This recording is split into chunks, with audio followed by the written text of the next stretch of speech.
hoping someday she'll forget about you. She'll forget about all your lies for her own slice of truth. I swear I miss you from happy days past, back when I always thought love would always last. Oh, I hope heaven, oh, I hope heaven, oh, I hope heaven finds you.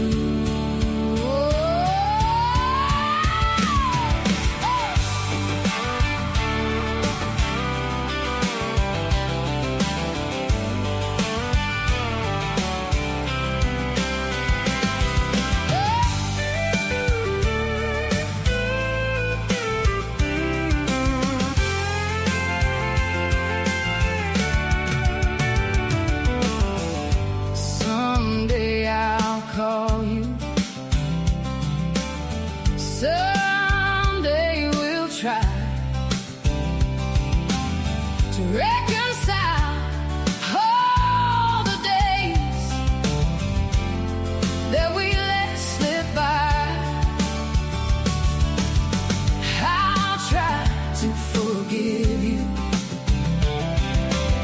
but I'll never forget.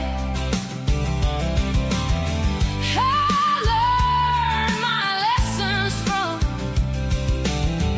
all your regrets. Oh, I hope heaven, oh, I hope heaven, oh, I hope heaven finds you. Oh, heaven finds you. Oh, yes I do. Oh, heaven finds you.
I look in the mirror and barely know myself. Lines growing clearer. I think I need some help. I swear I'm going out my head. Feels like the world is falling. I'm going out my head. Destiny is short enough calling. I look at the wall, but I can't tell the time.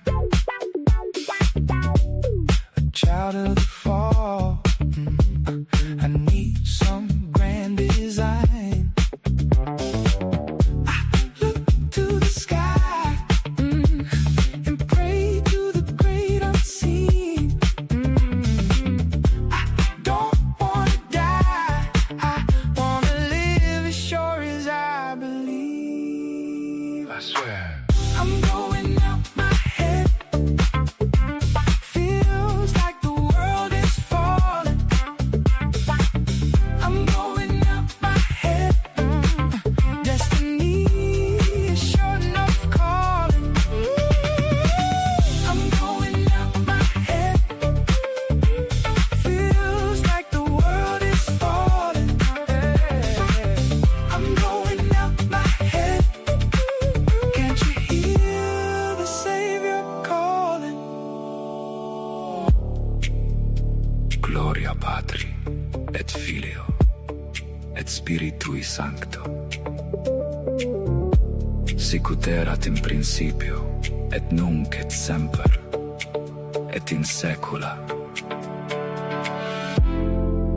saeculorum. Amen.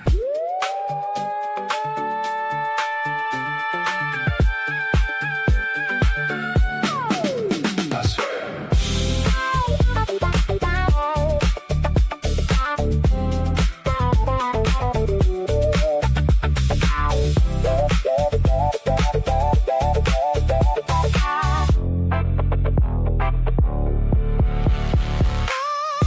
Going up my head.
apartments. This apartment complex has 384 units and will help alleviate the housing shortage that has been caused by an increase in undergraduate enrollment at the university. I'm Andrea Tice.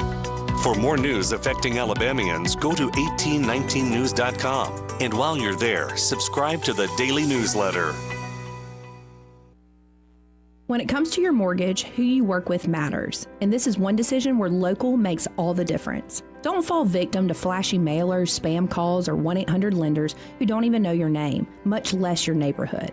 Those lenders are often sitting in some faraway state, reading from a script, and chasing volume, not relationships. A local lender understands the market you live in, or should I say that we live in. At Alabama Home Mortgage, you can look at us in the eye and trust us with one of the biggest financial decisions you'll ever make. Local lenders don't disappear after closing day. Our reputation is built right here, one family at a time. So before you pick up the phone and call a stranger, remember us, Kim Williams and Madeline Cannon at Alabama Home Mortgage. You deserve guidance from someone who knows the community because they're a part of it. Give us a call at Alabama Home Mortgage today at 334-567-4223 or visit us online at myalabamahomemortgage.com. That's Alabama Home Mortgage, because there is a difference in mortgage companies. NMLS 1586368, Equal Housing Lender. Welcome to Eclectic Coins, Montgomery's largest coin dealer, specializing in buying and selling investment-grade gold and silver coins. And they have a large selection of rare coins and coins from around the world. Visit them at 543 Northeastern Boulevard or on the web at eclecticcoins.com. Eclectic Coins, where collectors who know go. Hello, this is David Ernest with Ernest Financial. And just like Ernest Financial makes lots of money for our clients, Blue Water has helped us make lots of money for our company. You cannot go wrong with advertising with Blue Water Broadcasting. Did you know that radio is the #1 reach platform in all of media? It's true. Call us to find out how to put radio's #1 reach to work for your business. Blue Water Broadcasting. Local folks helping local business. The views and opinions of the following program are solely those of the host and other contributors. These do not necessarily represent those of Liberty Acquisitions 825, Blue Water Broadcasting, its management, staff, or any advertisers.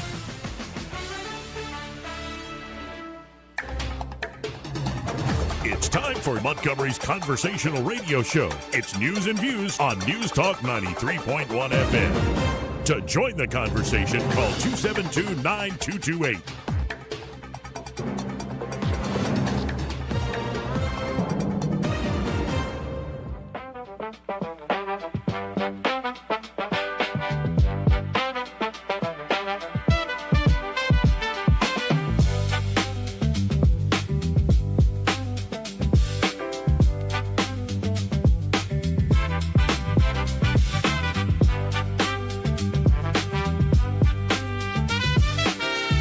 Joey Clark.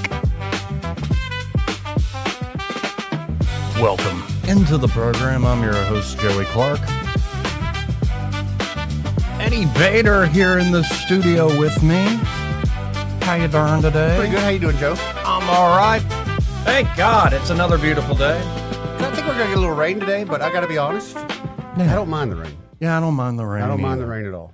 So even when it's rainy, even when it's cloudy, even when you're feeling down, thank God it's another beautiful day. Hopefully it'll be a beautiful show, because we've got Erica Thomas here in a moment, and we have John Wall, who made that runoff. He's running for lieutenant governor. He'll be joining us about 12:30, I believe. Awesome. And, of course, we also have a report. A top education expert just testified before Congress and said this is the first time ever, like the first generation in human history, that is getting dumber after being educated.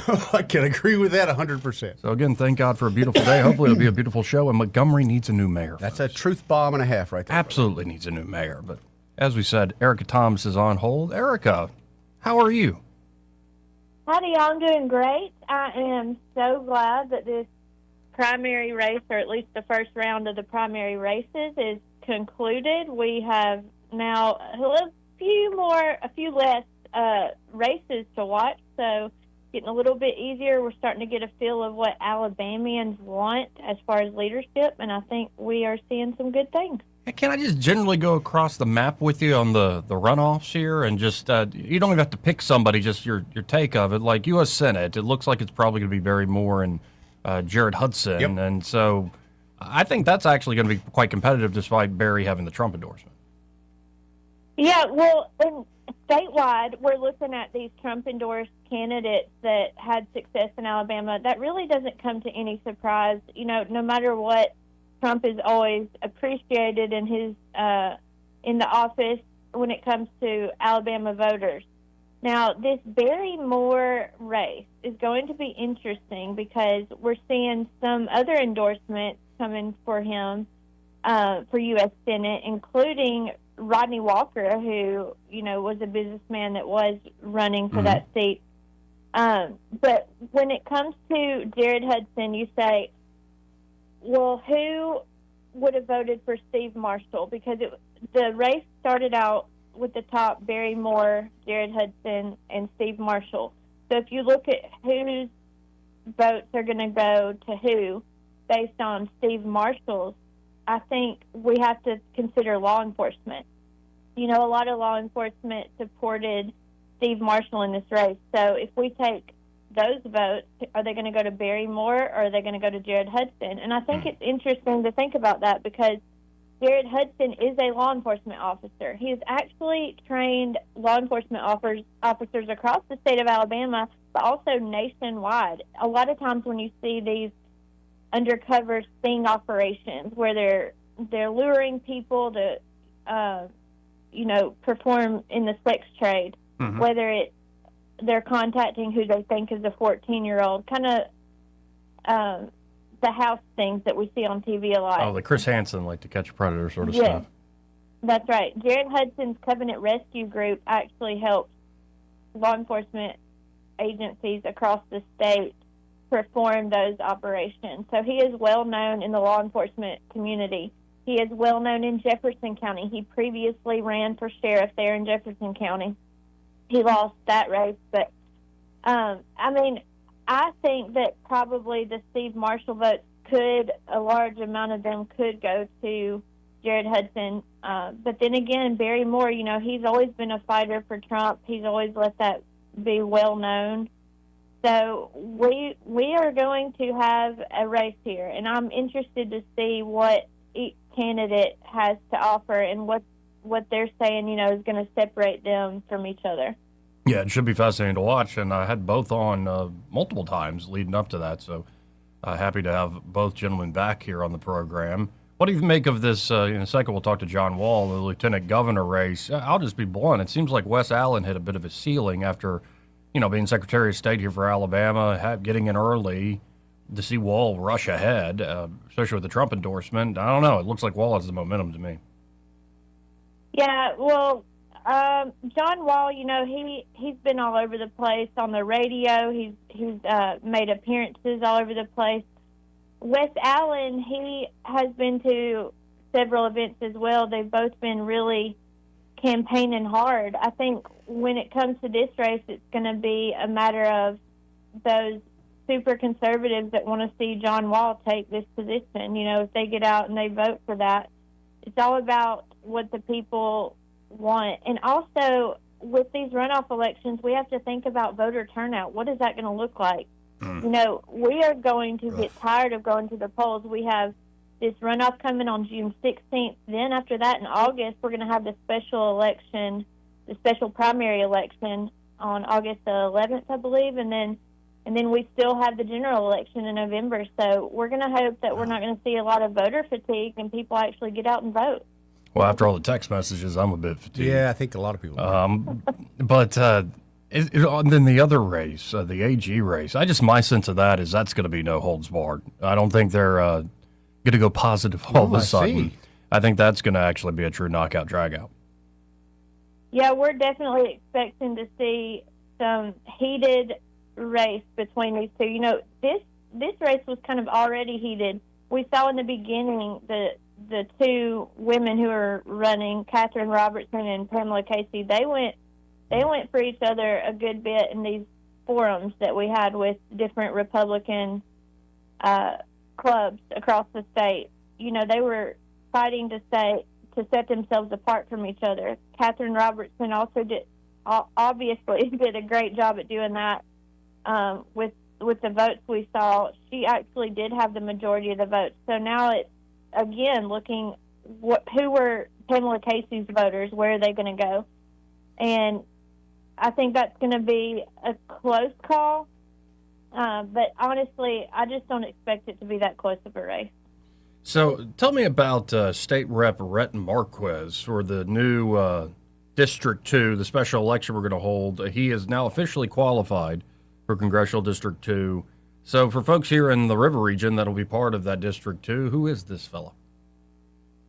Rhett Marquez, he is a state representative currently. He's from Enterprise, and he was in that original CD1 race. So what we're seeing with this congressional district change is the candidates, there was 7 candidates from the CD1 race, and even though that those results will likely not count, Jerry Carl and Rhett Marquez were the top 2 contenders there. So we're seeing all 7 of these folks make decisions on whether they're going to run in the special primary election in CD1 or CD2, and this is just getting so interesting. This is something I've never really seen before. So Jerry Carl did lead that, but Rhett Marquez was behind him, just behind him, with 31% to Jerry Carl's 40%. So Rhett Marquez, he's very well known in the Baldwin County area after kind of taking the lead on legislation to help protect Mobile Bay with the dredging projects that they have going on. He got that done this year. He's well known in Dothan and Enterprise area because that's where he's from. That's the people he knows. So to see him come out and say, he's ready to move on to this next election, that's interesting because we were waiting to see if he was going to at all or if maybe he would drop out. But as far as the other candidates in that race, we just heard last night that Jimmy Dees has decided he is going to drop out. He is not going to run for CD1 or CD2. Okay. And it's interesting, too, to point out that these people don't necessarily have to live in their districts. And a lot of people are confused about that. When it comes to these congressional seats, the candidates do not have to live in the district that they want to represent. The state positions are different, but when it comes to the U.S. Senate and House, they do not have to live in that district. So that's important. That means they can just choose which one they want to run for.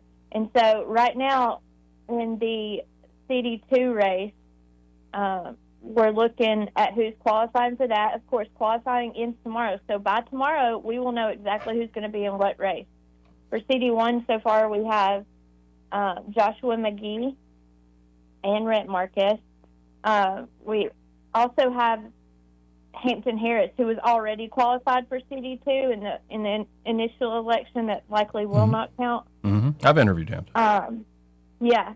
So there is a whole recap of this. I wrote this up on 1819news.com. If you guys want to go check it out, you can see who's in what so far. And we are going to continue refreshing that Alabama Republican Party page to see who's qualifying just all day, every day until we figure this out. Yeah, short window here. We'll see who actually hops in. Right now it looks like, just from that showing Marquez had, that he's going to be pretty strong in CD2, but happy to hear from all the candidates. And this special election is what, August the 11th? Yes, it'll be August the 11th, and it is a primary special election. There will not be a runoff for this. So whoever gets the most votes, they are going to be the name that you will see on that November 3rd general election ballot.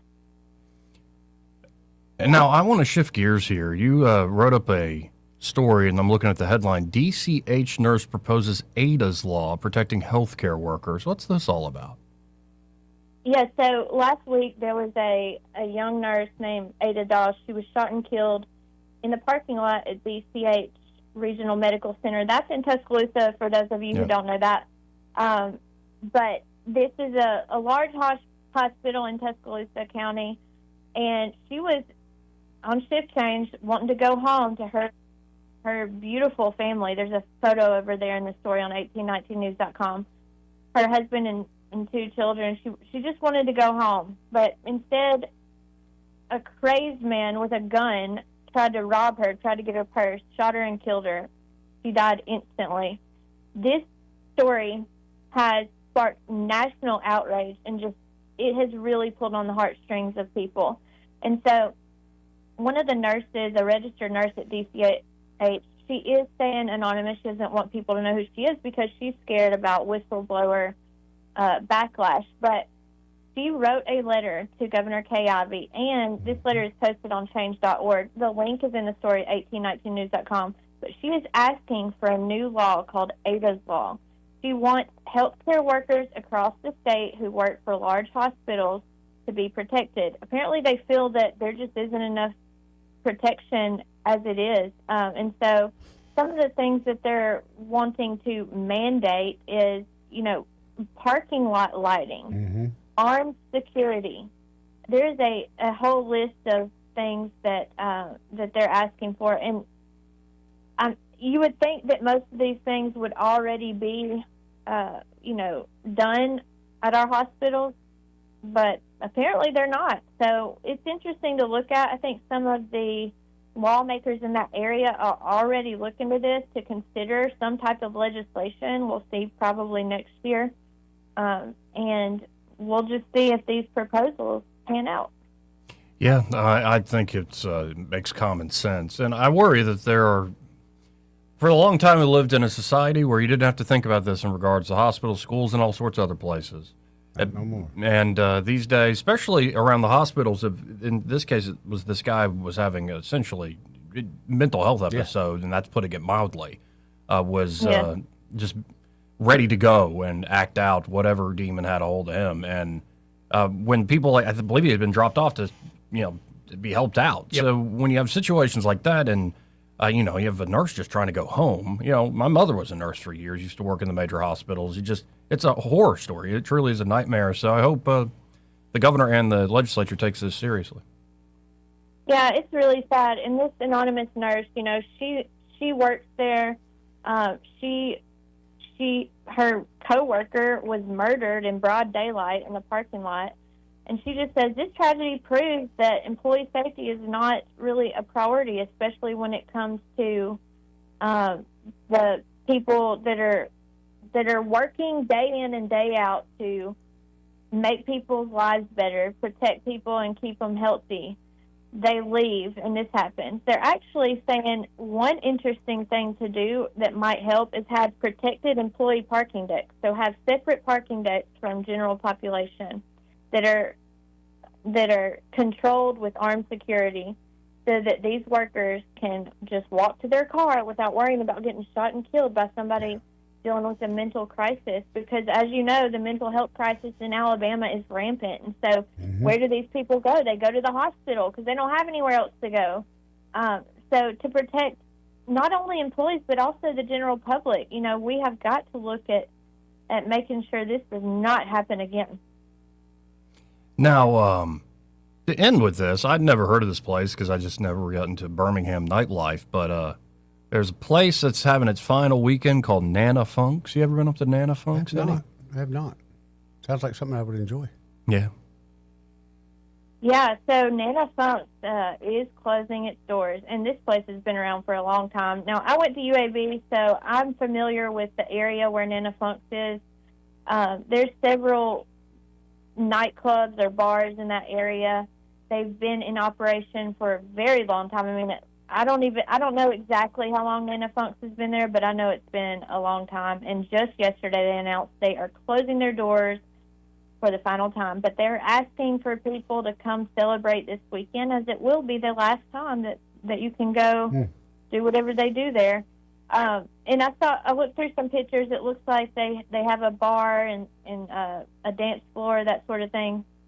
But this all started in April because there was a shooting at the bar. And so that shooting caused people to start coming forward, talking to Birmingham city leaders about their concerns with the bar and the safety of people around the bar. The Birmingham police actually came forward and gave a history of responses that they've had to that location. And it was pretty hefty. I mean, they've had to come out there a good bit. I'm sure that's normal for, a place where people are partaking in a lot of alcohol. But they also outlined things that they were doing to increase security, but apparently this was just not in the cards for them, so they decided to go ahead and close their doors. Yeah, no, and there are a few spots that unseemly spots in Montgomery that once were, and there's just a vibe about the place, and and it starts attracting particular people who like that vibe, and if it keeps happening, that's a shame. But also, I think the culture's changing. I don't think at least younger folks are going out. Some are, but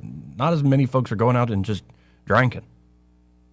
Right, and I've actually heard that about the younger generation, that they're not drinking alcohol at all. Now, I think that's a great thing. But are they, I'm wondering if they're not just moving to the ganja, because we have all this. Probably are. Moving to the devil's lettuce. Or like even more like heavy and hardcore pharmaceutical, maybe even mushrooms. Could be. Yeah. Could be. It's a weird party, man. Yep. I don't know. I think it's great, though. I mean, as far as the alcohol decreasing, I've always said, alcohol is just response. When bad things happen, a lot of times alcohol is involved, Oh, yeah. And so it's just people, they can't handle their liquor, and they end up just acting out. So I feel like this younger generation, maybe if they're not partaking in too many things, then we have some hope. Well, I always appreciate the time, Erica, and your reporting. And if folks want to check out what you're working on or want to get in touch with you about a story, how can they do so? Well, definitely you can connect with me by emailing me directly, erica.thomas@1819news.com. And I want to hear from everyone across the state about what they want to know about. What do you want me to look into? I love listening to the people because, 1819 News, we are a nonprofit. We operate off of donations and memberships, so we are not bought and paid for. We are not going to do stuff because the establishment wants us to. We are going to cover stories that matter to the people, and I only have one way to hear about those stories, and that's from you guys. So please email me, erica.thomas@1819news.com. Don't forget to miss out on this either. You can subscribe to our newsletter and get our top stories every day. And if you really want to support us, we'd appreciate it. You can do that for as little as $5 a month. Just become a member. If you go to any of my stories, you'll see this and links at the bottom of my stories. Well, appreciate it, Erica, and we'll talk again next week. Thank you. Thank you, Joey. God bless. God bless. Again, Erica Thomas there with 1819 News. Yeah, bars getting shuttered and nurses getting killed in the parking lot by mental health patients, and of course politics. Yeah, we cover all sorts of things there, and she's had her hands full. Everybody at 1819 doing the reporting on all the results and stuff. Mm-hmm. Ooh, my goodness! And I think there is a bit of voter fatigue even before this election. Did you see how many votes Jamel Brown got? How many? 15,000. 15,000. Now Doug Jones still won, but Jamel got 15,000. I've seen, it's just me and my world, I guess, but on TikTok, I couldn't believe how many people have come back and said, what are you people in Montgomery, Alabama doing voting for this? Having fun. Having too much fun. 15,000. Mm-hmm. Now, we're voting for the preacher man. No. The preacher man who likes twerking and drinking and smoking and doing all sorts of stuff. I get the campaign was a bit of a joke, and but I know some people like 15,000 people didn't find it funny. I think a lot of those people thought, hey, this is our chance? Yeah. This is our ticket to ride? Morons. Well. Rubes. Are you new to politics? No, anyway. This part of the program brought to you by Pest Pro Services, and there at Pest Pro, Ashley and that great team are ready to help you out with any and all of your pest control needs. Get on their monthly subscription model, and they'll come out on a regular basis. Make sure the house is secured from all those insects that are getting more and more active as things heat up, and also all this rain kicking things up, especially the mosquitoes. Mm-hmm. And in fact, if you do have an acute problem with the mosquitoes, well, they got an answer for you, buddy. Yeah, they have mosquito protection. They can, of course, do termite inspection protection. And say you have something like fire ants, too many cropping up, or something gets in the crawl space or the attic, a little critter trying to make a home out of your home. They can get it out of there. Pest Pro Services, they can do it all. They can. So check them out. You can always learn more at ppsriverregion.com, or just search Pest Pro Services on the Book of Faces, or call them direct at 265-9990. That's 265-9990. And be sure to tell them that Joey and any of those fellas on the radio sent you. We'll be right back, hopefully with John Wall, candidate to be the next lieutenant governor of the great state of Alabama. Want to carry News Talk in your pocket? Download the News Talk 93.1 app from the App Store. Available on iPhone and Android. Never miss a moment. Download now.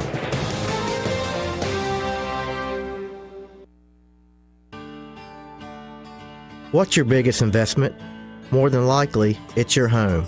So treat it that way when you hire a painting contractor. With PBS Painting, there are no gimmicks, no $99 specials. Just quality painting and someone who treats your home with the same respect that you do. At PBS Painting, we have been painting for years and look forward to many more years to come. With PBS Painting, the job gets prepped properly, whether it's cleaning, scraping, or priming. We always use quality products, which is a must for a quality paint job. So if you're looking for a painter that doesn't need upfront money and is on the job at all times, then please give me a call. Scott Bowers and PBS Painting, 294-5122. That's PBS Painting, 294-5122. Look at some of our work on Facebook at PBS Painting Montgomery. Attention River Region business owners. Local counties are now inspecting and enforcing backflow prevention requirements. Headley Plumbing is fully certified to install, repair, and test backflow preventers, helping you stay compliant and avoid costly violations. We've been serving the River Region for decades with dependable professional service you can trust. No membership, no contract, just fair, reliable service. Call Headley Plumbing at 285-3667 or visit headleyplumbing.com. In our business, a flush beats a full house. Headley Metal Buildings has been your source for quality metal buildings in the River Region since 2007. Carports up to 24 feet wide, RV covers, storage buildings, even a sturdy metal barn up to 54 feet wide. Your structure can be customized, installed on level ground, and comes with a 20-year warranty.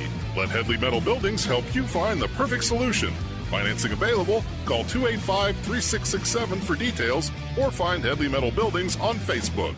Hi, this is Bo Goodson from the Goodson Group with your Real Estate Minute. The 5 things to do when you are considering selling your home. Number 1, get a realtor to evaluate your home, and that will make suggestions on updates needed for your home, painting suggestions, and staging tips to highlight your home. Number 2, along with the evaluation of the house, you need an updated market analysis that compares your house to other houses for sale and those that have sold. Number 3, do a walk around your own home to see what you could do to improve the curb appeal to potential buyers. Since research tells us that 8 out of 10 home buyers choose the house that they view based on the curb appeal of the home. Number 4, review online the houses that have sold in your neighborhood to see how yours compares with the ones that buyers have chosen. Number 5, if possible, use a CRS certified realtor in your marketplace. For other details, call Bo Goodson at the Goodson Group, 221-2883 or 551-0225. Yes? Yeah, I'm Bill. You called about some breakers tripping? Oh, yes, Bill. My brother-in-law says you can do almost anything. That's me. Not much I hadn't seen. Do you really want someone who does almost anything in your electric box? Think about that, because each year thousands of home fires are caused by faulty wiring. That's why you want a professional, like the electricians at Crosby Electric. Bill, how's it going? Bill, ooh, are you okay? Oh, yeah, well, I didn't really need my eyebrows anyway. At Crosby Electric, all technicians undergo rigorous safety training, as well as background checks, drug testing, and continuing education. Bill, you think maybe I should call a real electrician? No, these little slip-ups happen. Everybody does it. Really? No, not really. When you need professional electric work, or you just like someone to assess your home for safety, call the experts at Crosby Electric, 272-2085, or visit us at crosbyelectric.com. Rich Thomas Weather is brought to you by Wiley Sanders Truck Lines. Truckers, listen up. A $2,500 sign-on bonus only at Wiley Sanders Truck Lines. Work for a company that puts God and family first. 855-777-9785. Wiley Sanders Truck Lines. Rich Thomas Weather. One of the biggest outdoor weekends of the year coming up, and it's a pretty routine summertime forecast. For today, a sun and cloud mix with a high temperature up around 90. A few pop-up random afternoon and evening showers and storms. Some towns get wet, many towns stay dry. High temperatures near 90, lows at night right around 70. And more of the same Friday, Saturday, Sunday, and Memorial Day Monday. Scattered pop-up storms could briefly put a damper on your outdoor plans, but nothing widespread, and highs each day mostly in the upper 80s, lows at night mostly in the upper 60s to around 70. From the Blue Water Weather Center, this is Rich Thomas. The premier place the River Region turns to for news, weather, traffic, and opinion. News Talk 93.1 FM WACV.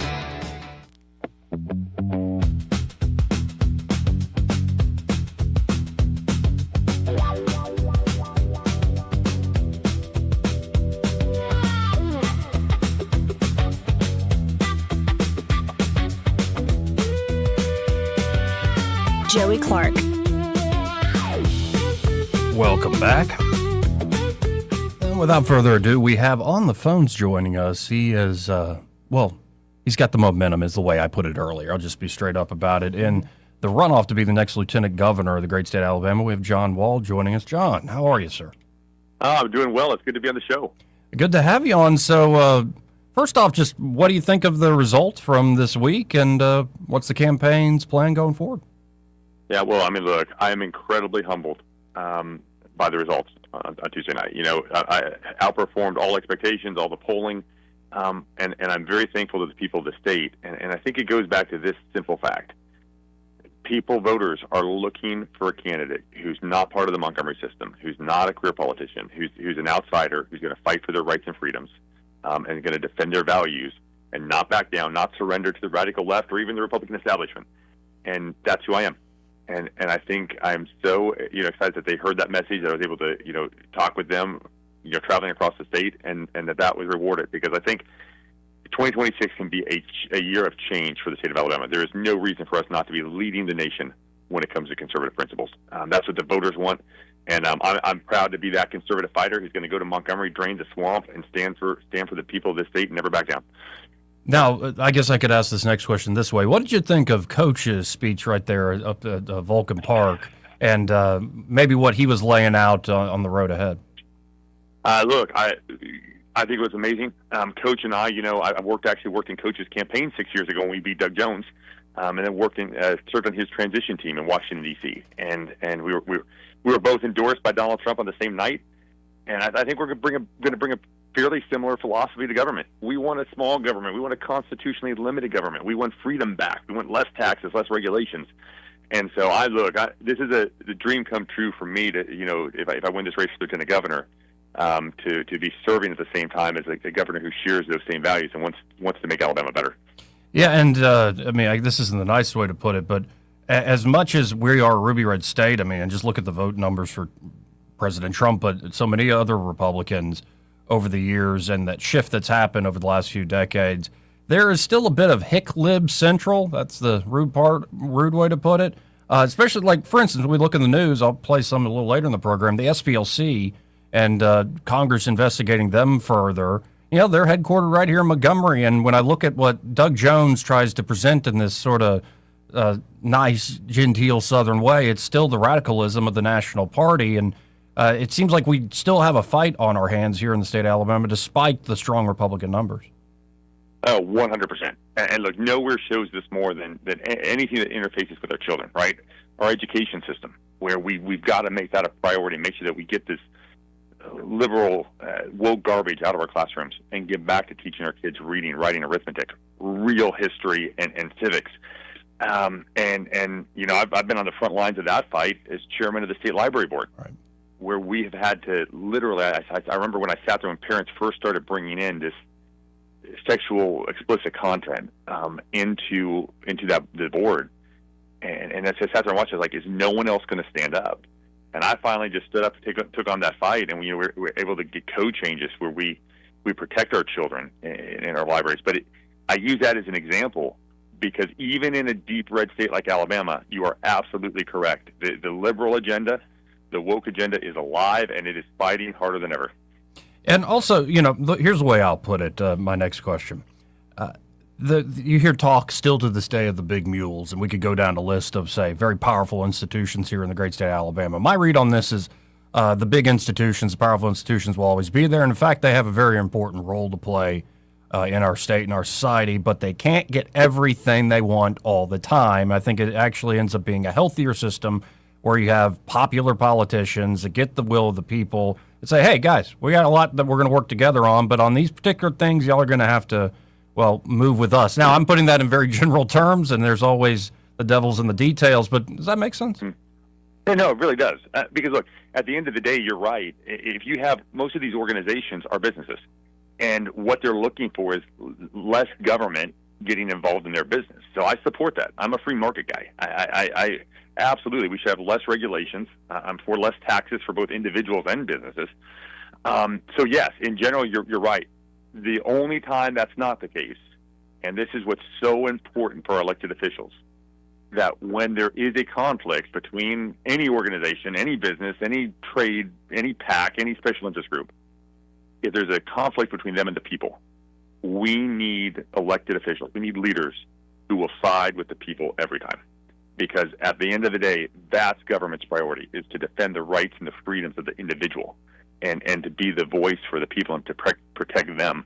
And that's why government was created. So I think you're right. All these organizations, I get along with most of them, although I am definitely not the establishment pick.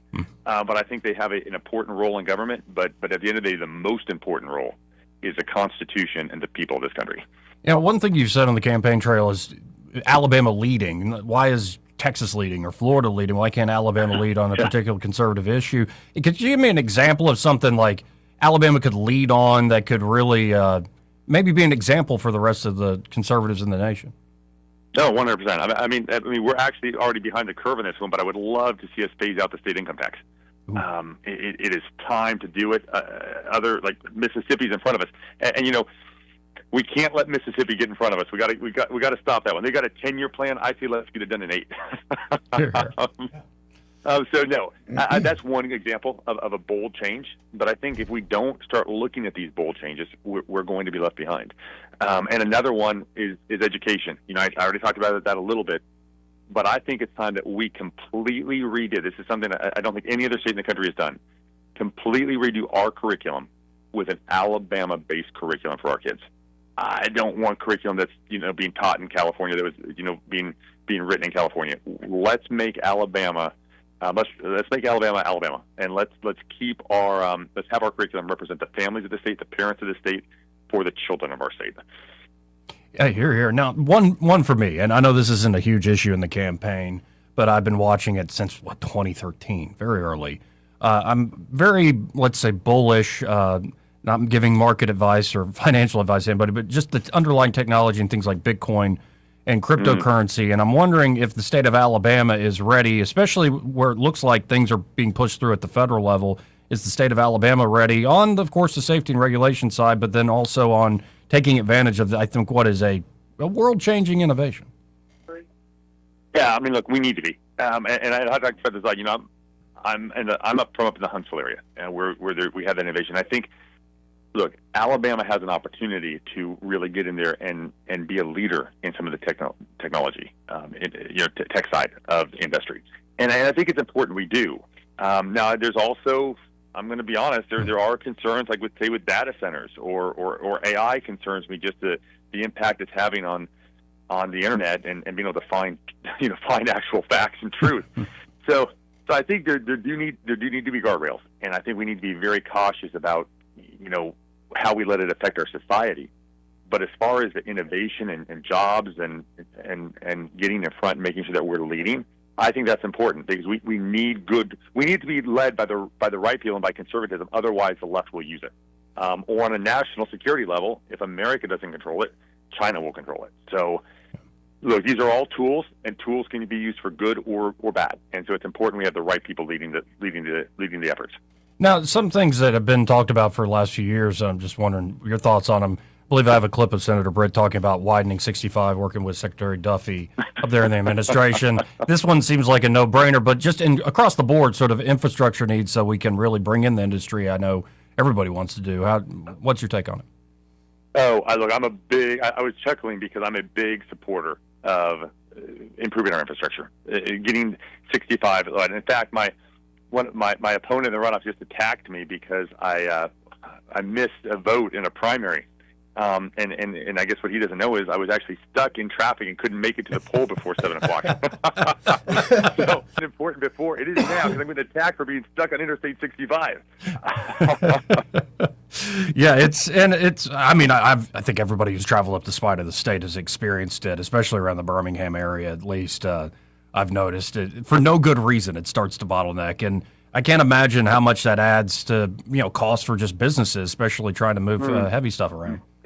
Well, think about how much wasted energy with trucks, on an interstate, on a national level even, and that's been one of my arguments for a good reason to vote for me. I mean, look, with the relationship I have with the White House, some of our infrastructure needs, like the Mobile Bridge Bay, some of the stuff in Birmingham, I think we can get some federal investments because it is a federal issue. If our interstate system is getting backed up every day through these bottlenecks, that slows down productivity across the entire country.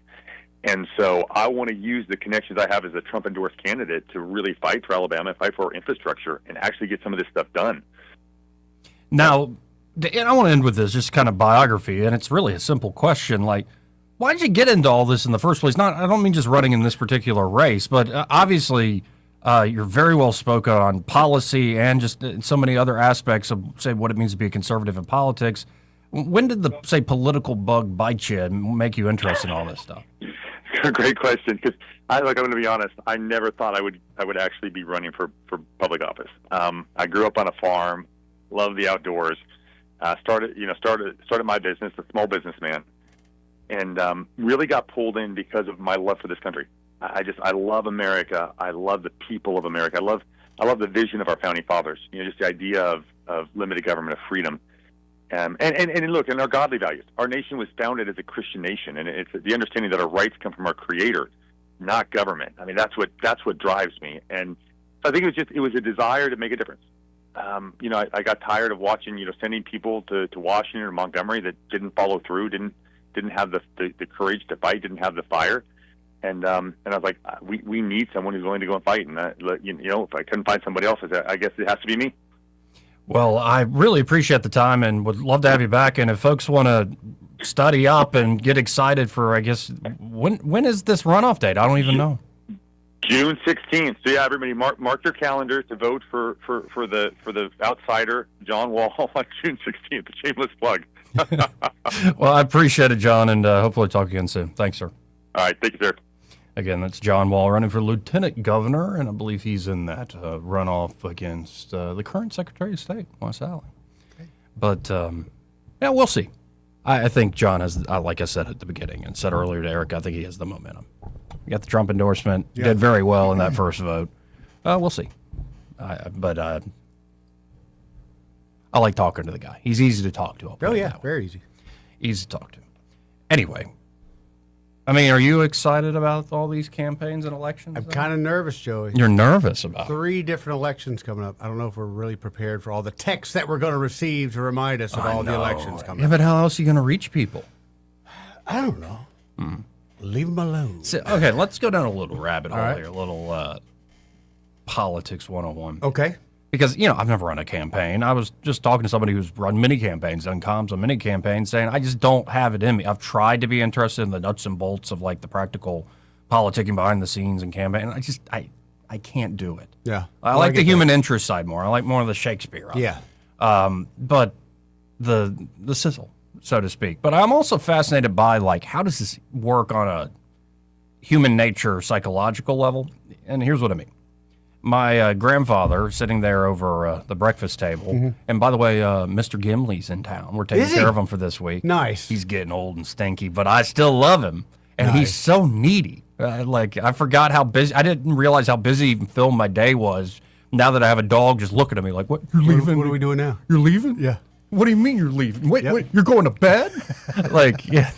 It's like, sorry, man. When we going to look at the neighborhood? Come on. So Gimley's sitting there whining. I'm like, yeah, we'll give you a treat. Like, let us eat our people food. My grandfather goes, I see Trump said that he cut drug prices by 400%. That's mathematically impossible. And I'm like, Yeah, I agree with you. It is. It's not like the drugs, you get paid money to take the drugs. I agree.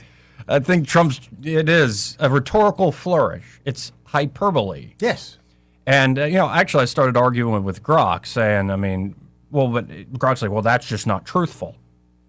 Like what Trump is saying, he's trying to suggest, it used to be you paid 4 times on a particular drug what a European is, and now we took that away. So a lot of people want to say, oh, it's a 400% decrease, but it's not. It's not at all. But that's a good way to get in people's minds. We've cut it a great deal. And Grok got into this thing with me of like, well, the people that last the longest in politics are the folks who can tell a good story with truth that can't be easily falsified. And I'm like, what are you talking about? Yeah. I think actually what drives the car in politics has much more to do with certain tricks of persuasion. Trump's a master at it with the imagery that he builds up. Like the wall wasn't just a wall at the very beginning of that first campaign. Right. It was a sense of, I'm serious about this border thing. I'm serious about the immigration issue. And you can go down the line of, well, at the end of the day, there's a reason the poll tested stuff works. There's a reason the push cards work, the text messages work. Why did we do this? Because, well, yeah, people aren't as rational as they think they are. And if they feel like they have a duty, they believe in the country, they believe their vote is a very sacred duty, in fact, in a civic sort of way, that, when it comes time, but, you're busy with life and have all these other distractions. So when you sit down, you go to vote, but you didn't prepare that much. And like all of a sudden, oh, I remember that text from, and I kind of like the look of that guy or gal. Yeah. Sad but true. Or I heard him for 2 minutes on the radio, and you get a sense of a person. And heck, I'll say me personally, I get to talk to these folks frequently. And it's still kind of tough to decide, well, who would be, because most of them say the right things. Of course. That's kind of the whole point. So you're trying to read in between the lines of, okay, it's one thing to say a thing, it's one thing to campaign, but when you get down to it. Do they really believe their own BS? Right. And so I think sometimes we do have this weird, almost scientific fetish in our politics still of, let me look at the data and the stats and just the facts, sir. And I'm like, that's not how human beings work. In fact, that's not even how truth works. You cannot reduce truth with a capital T down to just figures and bits of information. It has much more to do with the story you're telling, the identity that you're selling. It has much more to do with how you make people feel in the gut and in their heart and what you make them hope for and who you make them hate and suspect. It's funny. That's what's more important. It's funny you talk about it's a story. That was the biggest thing with eBay. When eBay first came out, people were like, why are people buying so much people's used junk? If you had a good story with that piece of junk, anybody would buy it.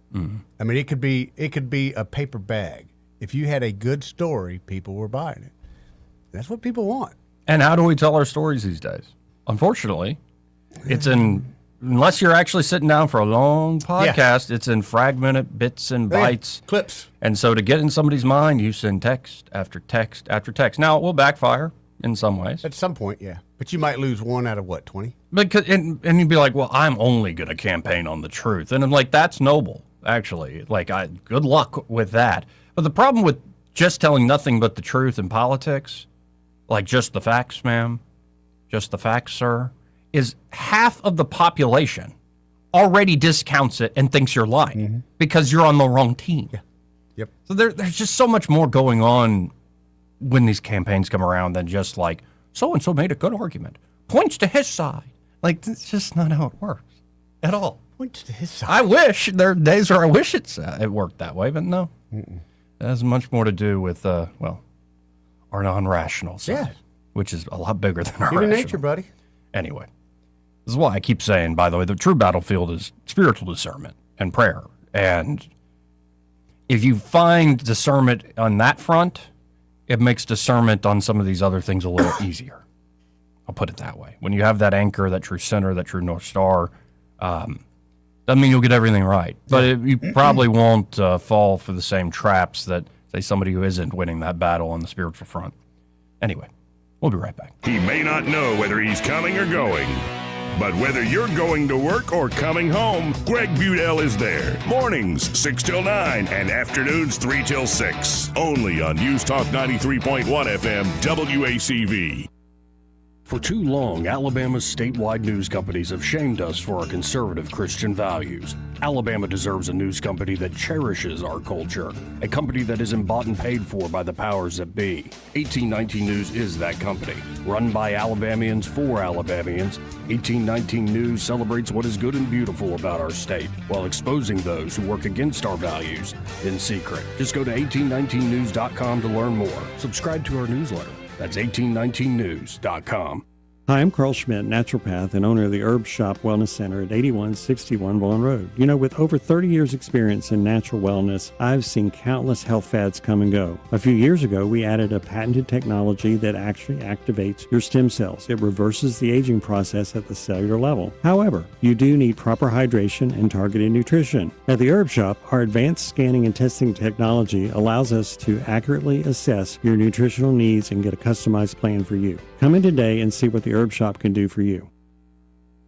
Trustworthy, accurate, immediate. Carrying your voice across the river region. News Talk 93.1 FM WACV.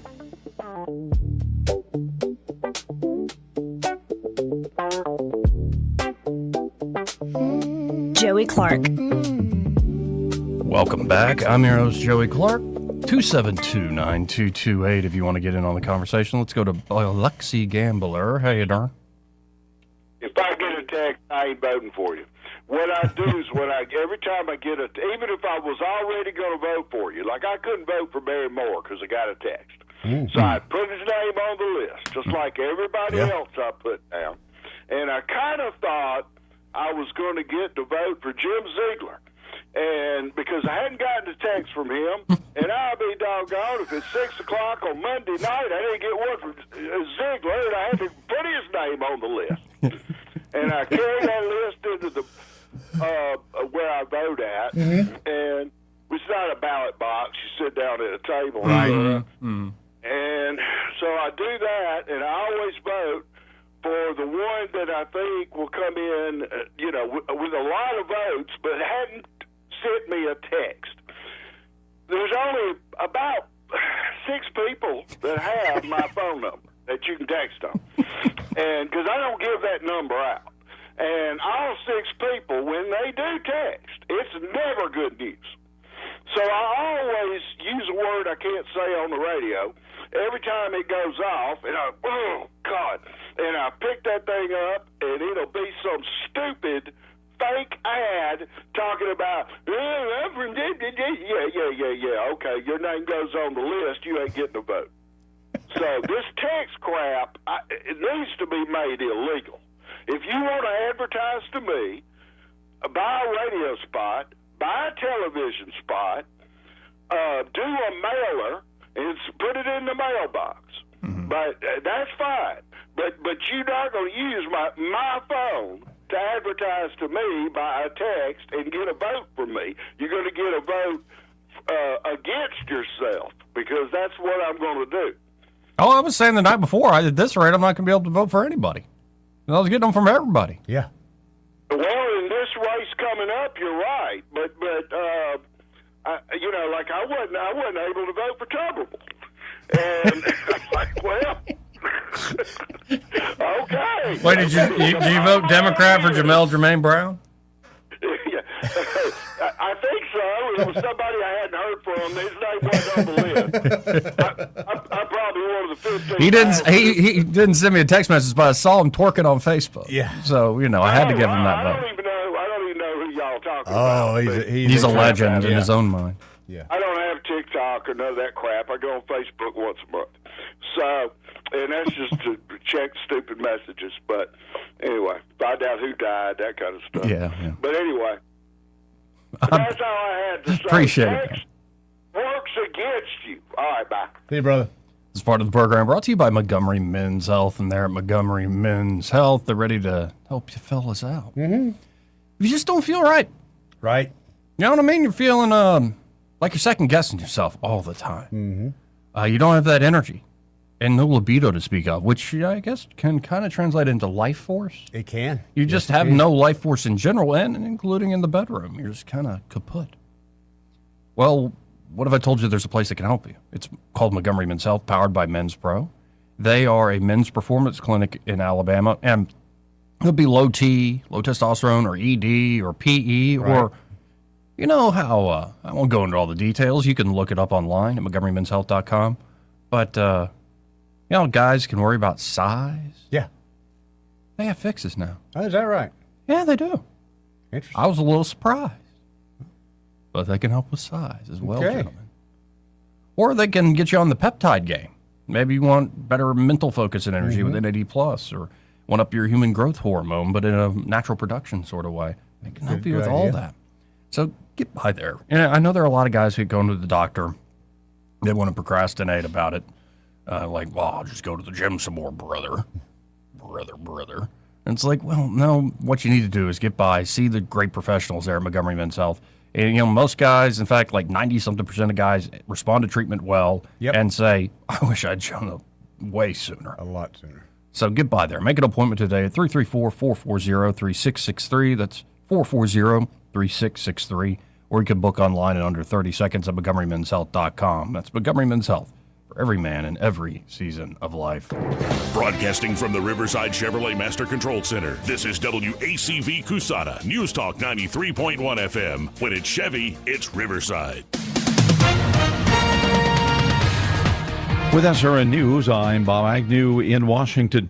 President Trump says that the indictment of former Cuban leader Raul Castro has to do with concern for the people of Cuba, those still living there, as well as Cuban exiles living in the United States. Federal prosecutors in Florida yesterday unsealed an indictment. It charges the former Cuban leader, along with 5 others, in connection with the Cuban military's fatal shooting down of 2 planes 30 years ago.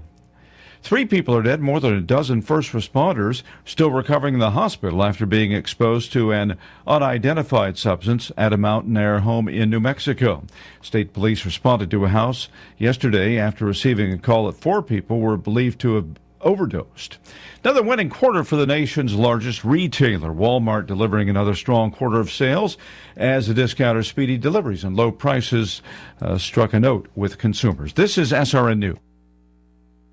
I talked to a lot of great companies. Very few of them actually literally surprised me, but Fellowship Home Loans sure did. For over 20 years, Mike and Brian and the team there have been helping families do something most people think is more complicated than it has to be. Get into a home, lower their rate, or tap into equity they didn't even realize they had. Everything at Fellowship is done in-house. One roof, one great team, all with a servant-led mentality. From your first phone call to closing, you're going to get people who know you by name. They'll know your situation. They treat you like family. They're also offering a free mortgage checkup right now. Don't miss out. Rates are lower now than if you purchased or refinanced your home in the last few years. Many Fellowship customers are saving hundreds of dollars a month when refinancing, and there are no payments for 2 months. Go to fellowshiphomeloans.com/Mike G, fellowshiphomeloans.com/Mike G, or call 800-510-MIKE, 800-510-6453. Fellowship Home Loans, mortgage lending by the book. Nationwide Mortgage Bankers, DBA Fellowship Home Loans, equal housing under NMLS number 8193. Weather service of H&H Carpets, where right now, get a load of this, listen close, you get a house full of carpet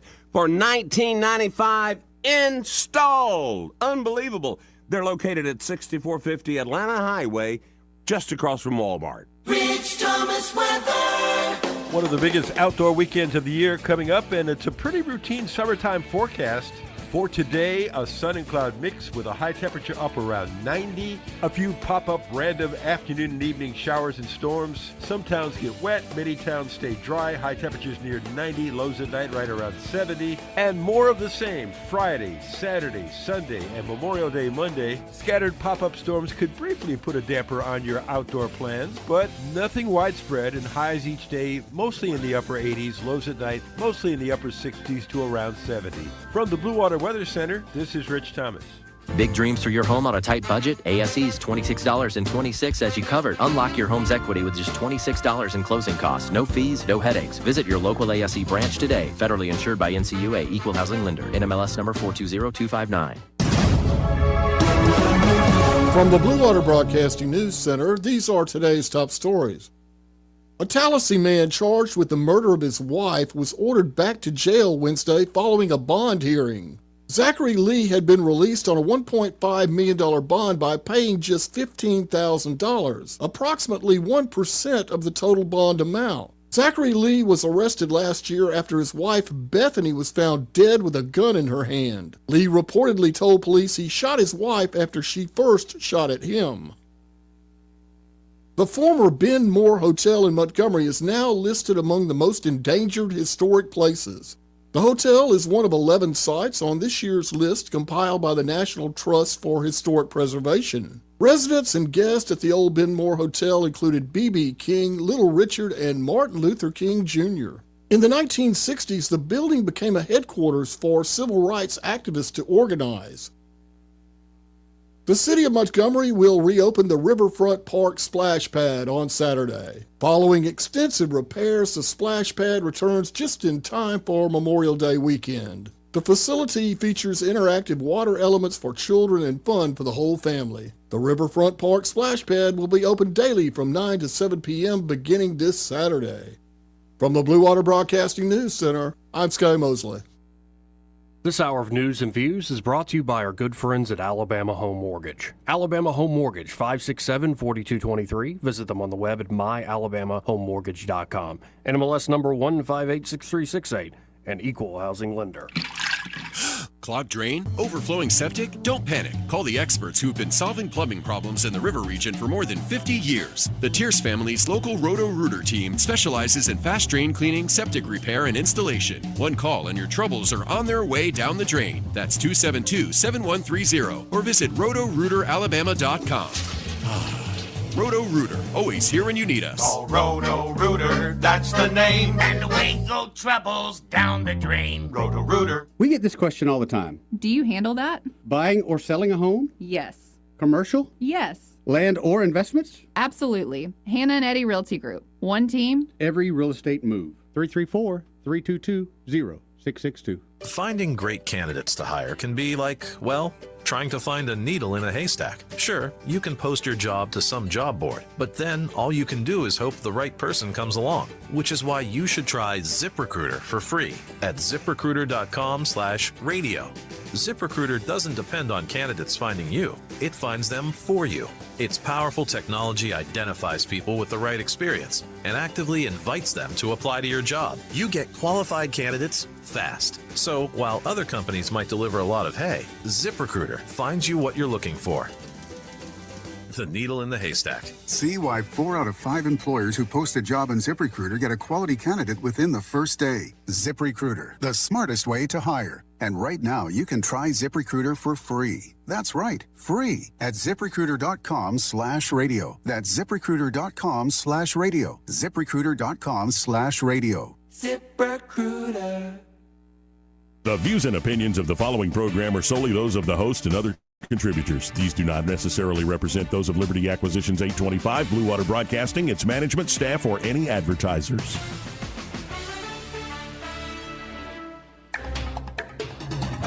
It's time for Montgomery's conversational radio show. It's news and views on News Talk 93.1 FM. To join the conversation, call 272-9228.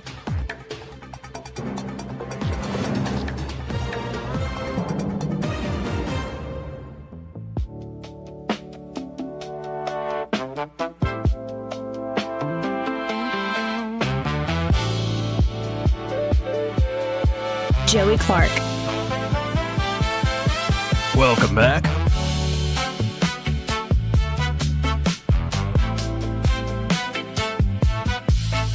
So there's all sorts of stuff in the news, like Trump trying to get the deal with Iran done, and there's also, finally, the Democrats came out with an autopsy report on what happened in 2024. But they don't want to release it, do they? Yeah, or they're being shy about it, yeah. I'm actually kind of curious to read that. Mm-hmm. You're curious? I'm curious, just to see if they admit some of the truths that I think I saw. And then also, you know, Trump did really well backing candidates. Oh, yeah, he did. Especially the Thomas Massey thing. Yeah. Well, no, I said it the other day. The combination of it, some people are like, oh, no, he's gone to the dark side. He listens to too much Tucker Carlson. No, I'm just saying a fact here. The combination of Trump, Israel, and boomers, you can't be beating American politics in this day and age. Yeah. Because Thomas Massey won every age cohort except those 65 and up. And he had been embargoed from Fox News. And he had Trump destroying him every chance Trump could get. Did he really put up much of a fight? And there was a crap load of money given and spent on the race. It was the most expensive congressional race ever. Yeah. But did he put up much of a fight? I mean, as far as... Yeah, he tried. I don't remember him specifically coming out saying anything necessarily anti-Trump, as far as he knew that this election was, trying to run him out of town. And basically it worked. No, it worked. It worked. Not a big and it fan wasn't of just it, that one. It was so many others where Trump backed to a certain candidate. Yeah. Look at Alabama. All the Trump-backed candidates led the pack. Except for Jamel. He wasn't backed by Trump. He wasn't? He I swear I saw a video that said... I don't know. You saw a video. I saw a video. I swear. Maybe not. Maybe not. But apparently Obama-Kamala... Mm-hmm. Obama-Kamala... Their sister, brother? The Obama-Kamala... backed candidates. Yeah. Obama-Kamala backed candidates get destroyed for spending millions of dollars. I could have told him that. Yeah. Oh, see, and another example of the Trump effect, Ken Paxton is now leading by 12 Paxton? points in Texas. So, okay. Doing I do all right. like Paxton. I like Paxton. I like that he chose Paxton. Yeah. John Thune in his very, austere, I'm a very important man in the Senate way, was pissed about it. But yeah. Yeah. Oh, yeah, stick up your butt. Big time. Is that a requirement? Is that Apparently. actually a rite of passage up there in the United States Senate that they must put a stick in your butt? Is it an official stick or is it just one somebody finds? Or is it one somebody can control with their phone? That might explain some of the squirrely behavior going on up here. But it's true. He does. He acts like he's just... And maybe it's just me. Holier than thou type people really get me. And he seems to be a holier than thou. It's also... I can see why that happens, though. I Yeah. can empathize. Like, if you're playing that game and it's like everybody's got knives out. Sure. Like, as nice as people are and you work with somebody for years on all sorts of stuff, when it push comes to shove on certain things they want and it's different than what you want, Yeah. they will try to win. You're out. Yep. And so I think there is a need to have this very prim and proper facade, because if you're a wild card, like Trump is not that way, Right. it makes people uneasy. It's like, oh, he's actually saying this crap out loud. What y'all That's what think? I want. Right. Or I say I want that. I say I want that. Yeah. Anyway, John Kennedy, that senator. Oh, I love that guy. Here's him talking about all that play acting up there in the U.S. Congress. Here's how I predict Schumer's going to get out of it. I could be wrong. But I think we're not going to budge. And he's going to be forced to go to 6 or 8 of his Democratic Senate colleagues and say, look, I need a favor. Vote to get me out of this shutdown. Yeah. He This said, is a few now, months he's ago. going to tell them, now, look, I got to vote no. And I got to dog cuss you a little bit. We got to make it. We got to have some play acting and make this look good. And then we come out of the shutdown. But Bernie, he's tough. But the danger for Bernie, I'm serious. Bernie, he's tough. Oh, he's tough. By the way, did you see John Kennedy introduce a member of, I guess, his family that he keeps out underneath the carport the other day? I did not see that. Oh, man. I got to find this I missed real that. quick, man. Because there's all sorts of talk, what's going on with politics and stuff. But Senator Kennedy was trying to inform folks how he stays so fit. Was he on a bike? You're Okay. close. Like an exercise bike. But he put this out on his account on X saying, So he did it. Hey, X, I have someone I'd like you to meet. Oh, boy. So I can't believe you haven't heard this yet. Okay, well, here we go. Senator John Kennedy introducing to somebody. Hey, guys. John Kennedy here. I've got somebody I would like you to meet. This is Margaret. Margaret is my elliptical trainer. I named Margaret after Margaret Thatcher, because both kick butt and Yeah, I bet. names. As you can see, Margaret, my elliptical trainer, is out here under my carport in Louisiana for 3 reasons. Number 1, Margaret is too heavy to get in the house. Number 2, Becky won't let me bring Margaret in the house. And number 3, I like to break a good sweat. I keep Margaret under the carport where I can do it, particularly in the summer. After Margaret kicks my butt, I lift weights, and there's Margaret in the background. I wanted you to meet Margaret I just wanted you to see how I spend some of my time when I'm not working in the United States Senate. You may not be impressed by Margaret, but I love Margaret. I wanted you to meet Margaret. Thanks for listening. My work here is done, and I can see myself out. I too have a Margaret. That's just such a perfect video. Just shot on his camera phone. It's raining outside. I'd like to introduce you to Margaret, my elliptical trainer. Yeah, my Margaret's a lot lonelier than his. Every once in a while, I'll get to hang clothes on Margaret. By the way, that had 913,000 views, 29,000 likes. Wow. Just Senator John Kennedy talked about his elliptical trainer on his carport. Well, makes people feel good. The old man's working out. No, it's just that guy. You want to talk about telling a story with a certain identity. Oh, yeah. And making you feel something. In particular, it's Trump's superpower. It's that guy's superpower. If you genuinely can make people laugh. Yep. You could sell you could do you so could sell much. a bucket of sand to a salty. I'm telling you, Joey. So much. And then you back that up with a few other skills. Yep. Yeah. John Kennedy's one of the best at it up there. No doubt. But let's listen in. The DNC's long-awaited 2024 election autopsy. Here's it's a Fox News alert. Oh boy. Why is everything a Fox News alert? I think we're all alerted out. It's like all the text messages. Yeah. But we're always on alert.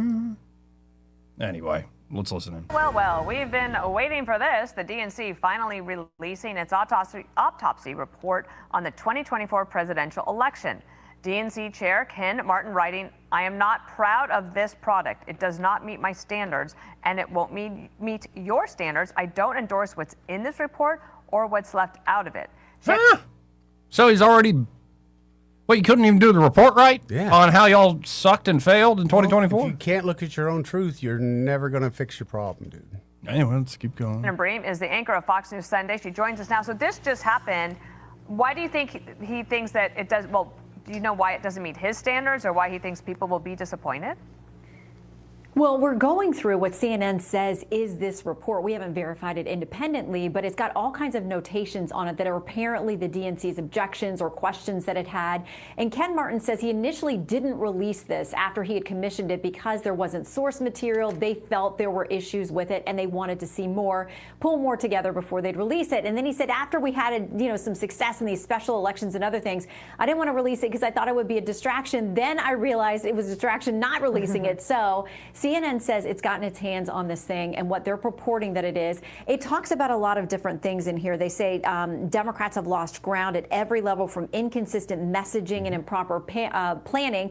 They talk about funding and not equipping their state parties. And, the document I'm looking at goes on a deep dive through a number of state races, down to the attorney general level, and looking at where things matched and didn't match with messaging and voting. And they said, in some of these cases that you couldn't just have a message that we're anti-Trump. We hate President Trump or he's not good for us. He's not good for the country. You have to have your own independent messaging. So it's nearly 200 pages. We're starting to dig through it and would like to independently verify it ourselves as well. So it's telling us a bunch of stuff that we don't want to hear is what it sounds like to me, just from the characterization Truth pills you don't want to take. Right. Well, this gets to the whole thing. It's like you fashion your own truth in this political game. Yeah, but if you if you run a campaign and you lose, you got to want to know what happened. So why would you not hire and look at the honest truth? Because you're not going to fix it otherwise. Because the people who wrote it are probably racist. Oh. Or something like that. I forgot about that part. Or something like that. I don't know. It's just, we'll see. I still predict that the Democrats will have somebody almost like Trump, not necessarily the same personality, but somebody who's an outsider who will come in and run for their top of their ticket and completely remake that party. That's what they need, but I can't think of anybody off the top of my head. No, I can't either. I'm just saying that's probably what's going to happen. If not, they're going to go probably more the socialist route. They're going to go away from the identity politics, though that will always have remnants of it. And they're going to go to the hardcore class war sort of stuff, the economic populism stuff, which there's energy for that in the country. I hate saying it, but look, everybody's broke, man. Right. Everybody's paying $4.20 for gas. Right. And, I watched a fascinating video this morning on why this divide between rural and urban voters, where urban voters are Democrats, rural voters are more and more conservative. And it used to be they actually tracked in different ways. Like they didn't completely diverge away from one another. And now it's only getting worse and worse and worse since, say, the 90s. To where if you're in rural areas, it's got a different way of thinking. you're conservative. And this is not just the United States, in big cities, and there's common sense reasons. You're so on top of each other. And one little right of way goes or utility goes up in smoke, thousands of people are affected, and yada, yada, yada. And my thought of reading this is like, for instance, if New York City, or Los Angeles for that matter, but if New York City wants to elect a socialist mayor, okay, cool. But don't ask for a bailout from the state. Don't ask for a bailout from the feds. And in fact, I think America would be much stronger if cities were about local governance. They weren't just platforms for the national, like early stages, like, you know, when they had the gladiator bouts, you go to different like arenas until you got to the full Coliseum. That's what a lot of these blue cities have become. And instead, what I'd love to see, you know, I mean, you heard John Wall say this, like, why is it that a few association folks in, say, education write the curriculum for everybody? And then the local folks just take that, oh, yeah, we'll just use that thing you wrote. Why can't Alabama and Georgia and New York and California have their own identity? Racist. No, and if you are in a city, maybe you do want more, say, stringent gun control. Now, this ain't going to happen with our state constitutions and stuff, but I think it's sort of common sense of the most local is, number one, the most representative. Because you can actually look that person in the face and be like, you suck or you're great or whatever. Then also you can actually tackle problems without having to worry about everybody else's ideological baggage and other things going on. Now, I think it's just an effect of the nationalization of everything. Like, everything is about the national story. And it's unfortunate. It's unfortunate this is the direction things have gone. It would be much more important if what you cared about is, it would be the original system is it was much more important who you voted for mayor than you voted for president. Yeah. And now it's completely flipped. Completely flipped. Power. I mean, who's the strongest man in the world, or woman for that matter, if they ever get that woman president deal? Yeah, it's the president of the United States. Yeah, yeah. You know? Yeah. But sadly enough, your local mayor could have a more direct effect on you quicker, I would think, than the president of the United States. Why did you mention woman for president? We're going to have one day, Joey. One day? One day. When? I would say next 10 years. Definitely in my lifetime. Next 10 years, you think? You Definitely think it's going to be a Democrat or a Republican? Republican. You think it's going to be a Republican woman? Yep. And the reason I say that, and I'll catch the heat, I don't care. I don't think a lot of people see not just Democrat, but Democrat women as being able to hold their tongue, I guess you'd say. I don't know how to say it nicely. It's probably not the best way. Can we cut that in post? No, we're leaving it in. Pettiness, the pettiness of it. Or how about this? It's something I often say at divorcees, or people never married. Are we bitter? Yes, we are. We're bitter. There is a slight bitterness. I see what you're saying. Yeah, and there is. And with the Republican woman, I maybe it's just me, but I would think she would have a little bit more of everybody's interest in mind, not just one party's. And perhaps like a Republican woman who wears purple and a cross around her neck. Like, oh, look, here's Katie Britt. We have a number of projects in Alabama where we want to see those roads continue to be elevated so that people and products can move safer and more expeditiously across them, whether it's the Northern Beltline project there in Birmingham or I-65, where we have backed up traffic, particularly this time of year when people are going to see our beautiful white sand beaches and they come right down I-65. That backup and backlog, we want to find a solution to. So I look forward when we getting you to Alabama so that you can see all of that firsthand, for sure. And people love the beaches, and I haven't experienced it, but I heard the congestion there is real. It is very real. So I'd love to talk. Well, I haven't experienced it, but she's not going So in my opinion, It's a shame. That's what I think of when I think of a Republican candidate, female president candidate. Yeah. On the other side of things, I see AOC. That's who I think of. Those kind of people they would put up in a Democratic. Well, and let's be perfectly blunt. You're thinking somebody who's more like, let's be honest, Katie Brett. Yeah. As opposed to, because it's very different vibes. The vibes say Nancy May splits out. Oh, 1,000%. Very different vibe. 1,000%. A little more buttoned up, a little more serious, senator quality, as opposed to, what you see in the House side with like Anna Paulina Luna and Nancy Mace and AOC playing into, just happened, the UFO-UAP thing.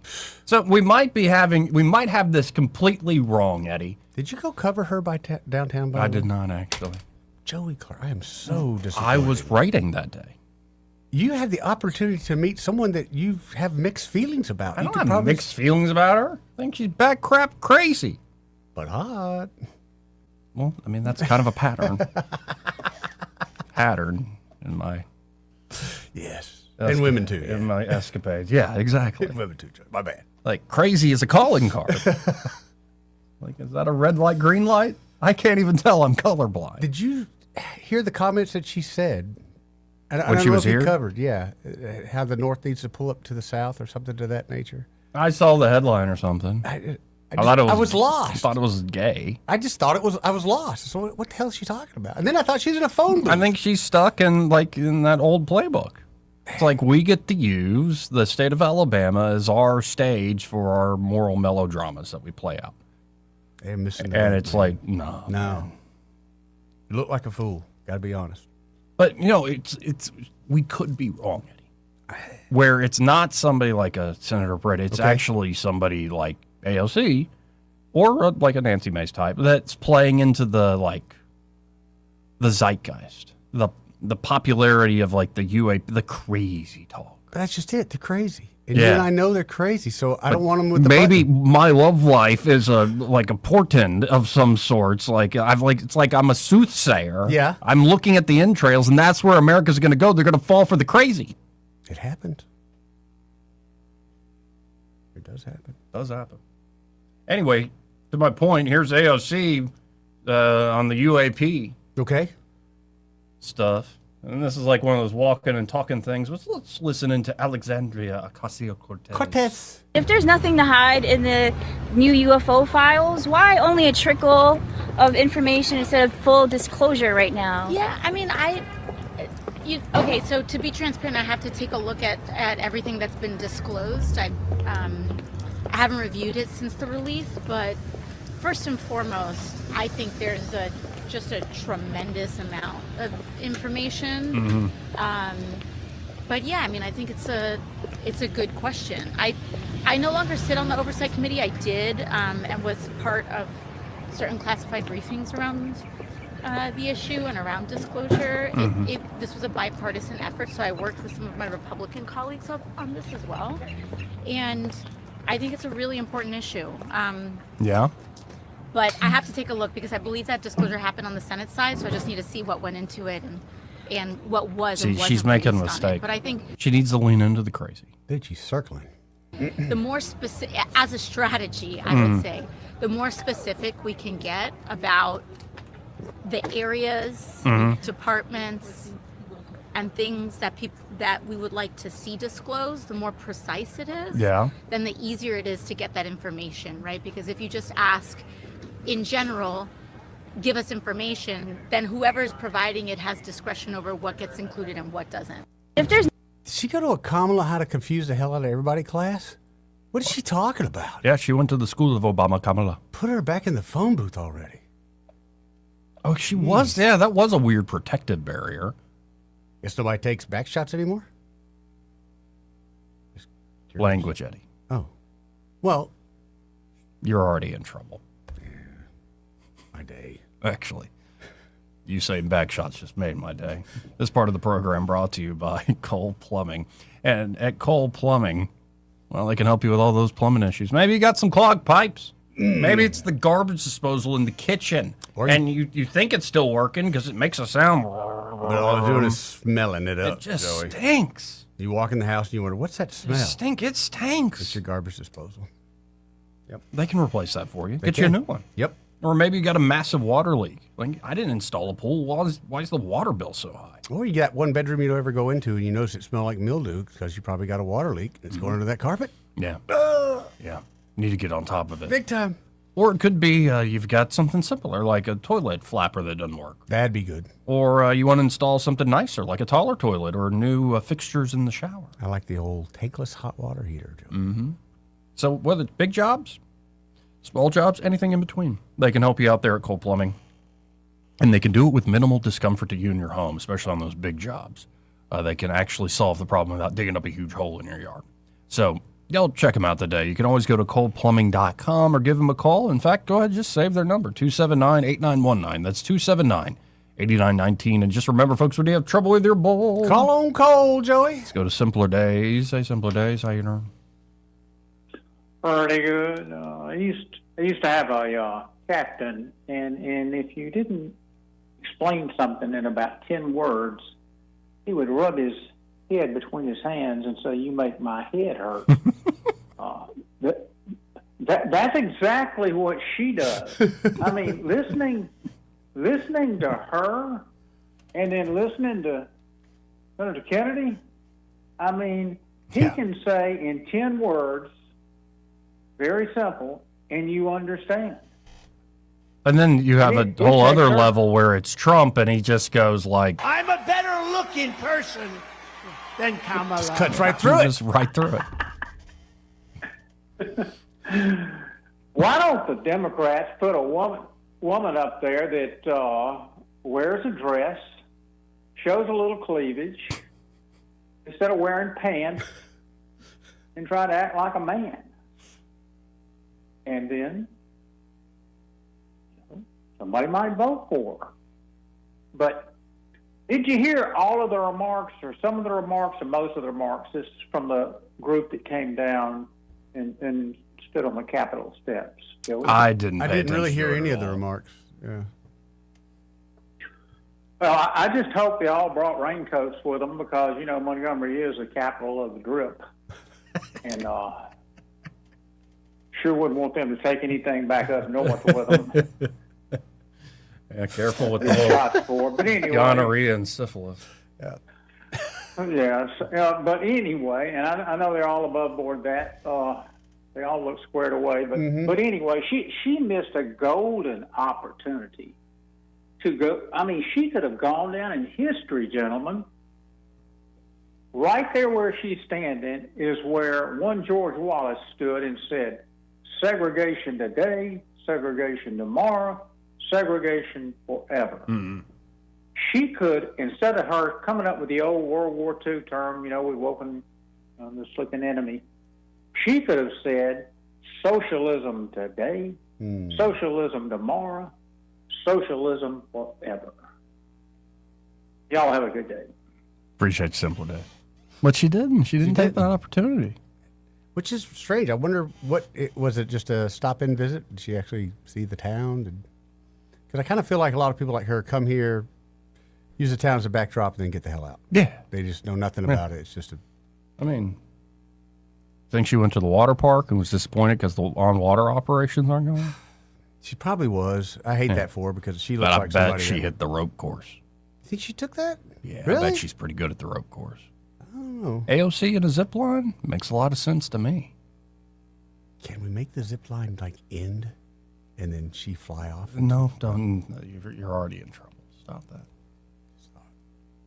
It'd be fun. It would be if it was like a foam pit. Fairley Brothers movie, yes. We could do it into a foam pit, but we forget to put the foam in it. And by the way, on the topic, I didn't listen at all to what people were saying, but my guess is it was like Pharaoh's back in charge and let my people go and Reconstruction and Jim Crow and jelly beans in a jar and literacy tests and. I have heard that.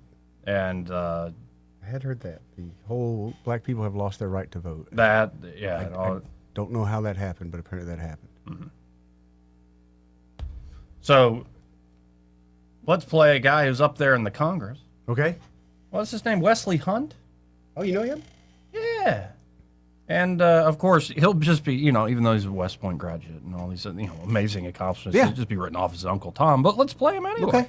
My own father, who grew up in a segregated South, had to walk around to the back of a restaurant just to order a sandwich because of the color of his skin. That was Jim Crow. And that is precisely why it is so offensive to compare that era of legalized discrimination and racial terror to showing a photo ID in a voting booth. And it's just as offensive when groups and organizations like these manufacture faux hate and racial tension.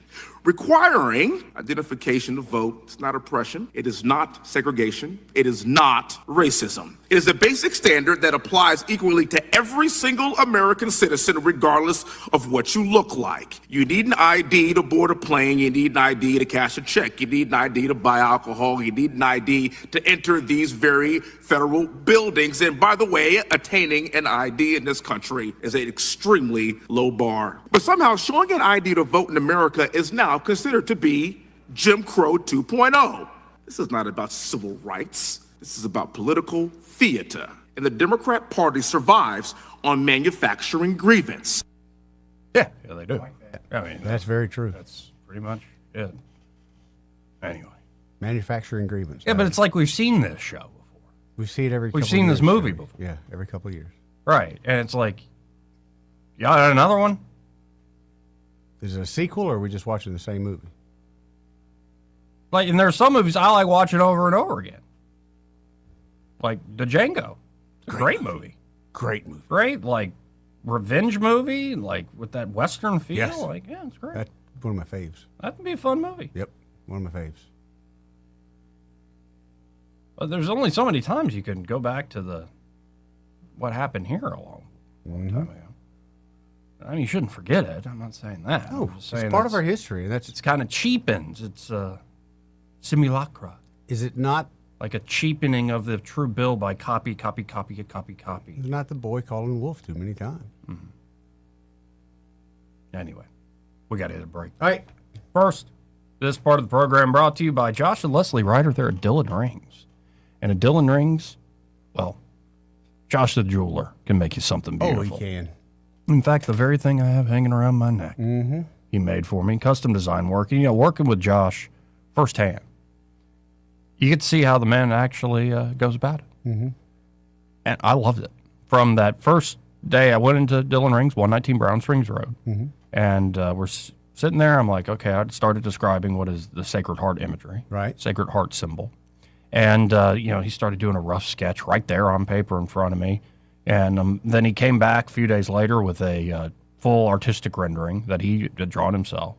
And then I'm like, okay, cool. And he's like, came back with a few different AI renderings to get an even closer look at what it might actually be once he makes the real thing. I'm like, okay, cool. Here's a few notes back and forth. And then he drew up the CAD drawing. So you see actual dimensions. This is what it's going to look like, essentially. Few little tweaks I had after that. Yeah. And then he's like, by the way, got something for you. Right after he came back from vacation. And I love it. Absolutely love what he did. Cool. And it could be something, I guess the plan for me is to give this away one day. I don't know if it's tomorrow or 10 years from now. I'll know when the time is right. I'll be on the lookout for it. But the plan is to give this art away. And it doesn't even have to be romantic or anything like that. No. And you might sound that way, but that's not what this is about.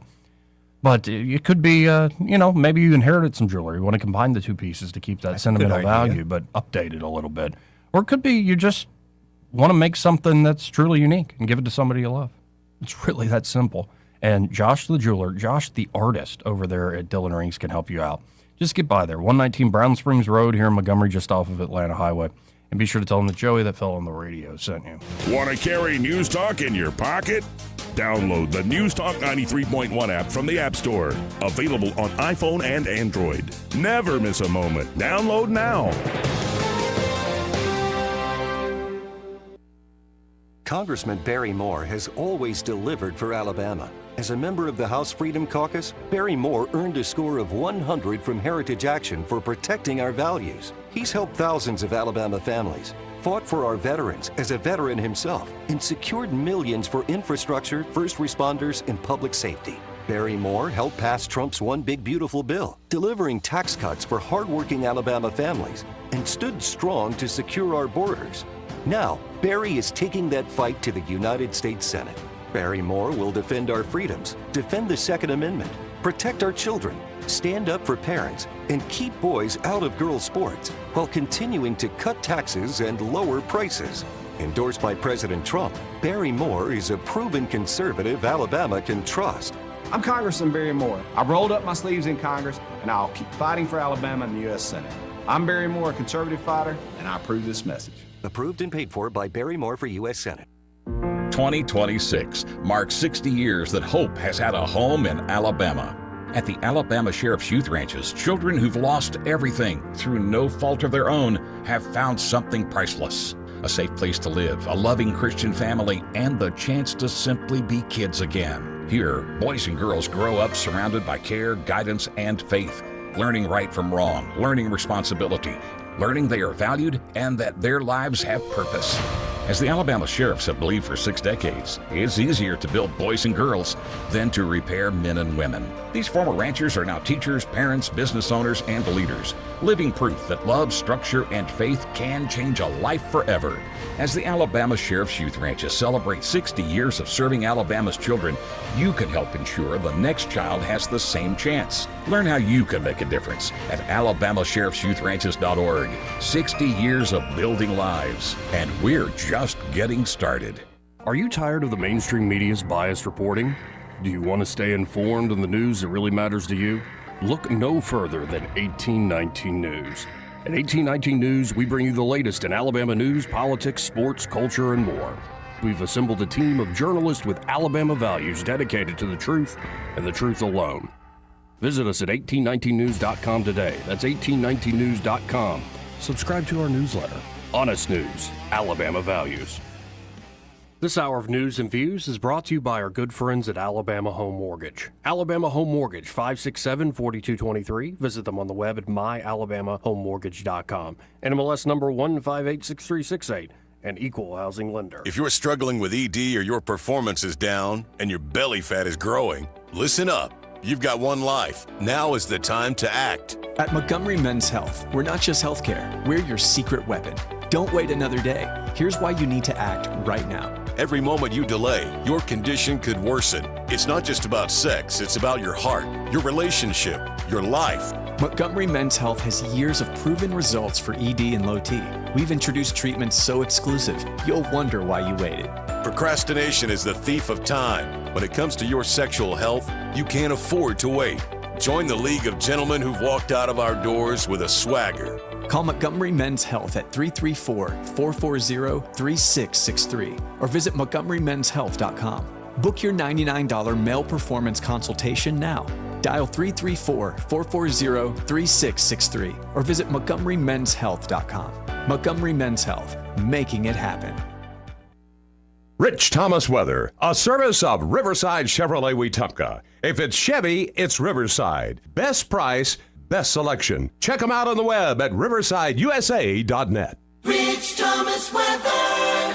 One of the biggest outdoor weekends of the year coming up, and it's a pretty routine summertime forecast. For today, a sun and cloud mix with a high temperature up around 90. A few pop-up random afternoon and evening showers and storms. Some towns get wet, many towns stay dry. High temperatures near 90, lows at night right around 70. And more of the same Friday, Saturday, Sunday, and Memorial Day Monday. Scattered pop-up storms could briefly put a damper on your outdoor plans, but nothing widespread, and highs each day mostly in the upper 80s, lows at night mostly in the upper 60s to around 70. From the Blue Water Weather Center, this is Rich Thomas. All the headlines the mainstream media won't touch. Your News Talk station. News Talk 93.1 FM WACV.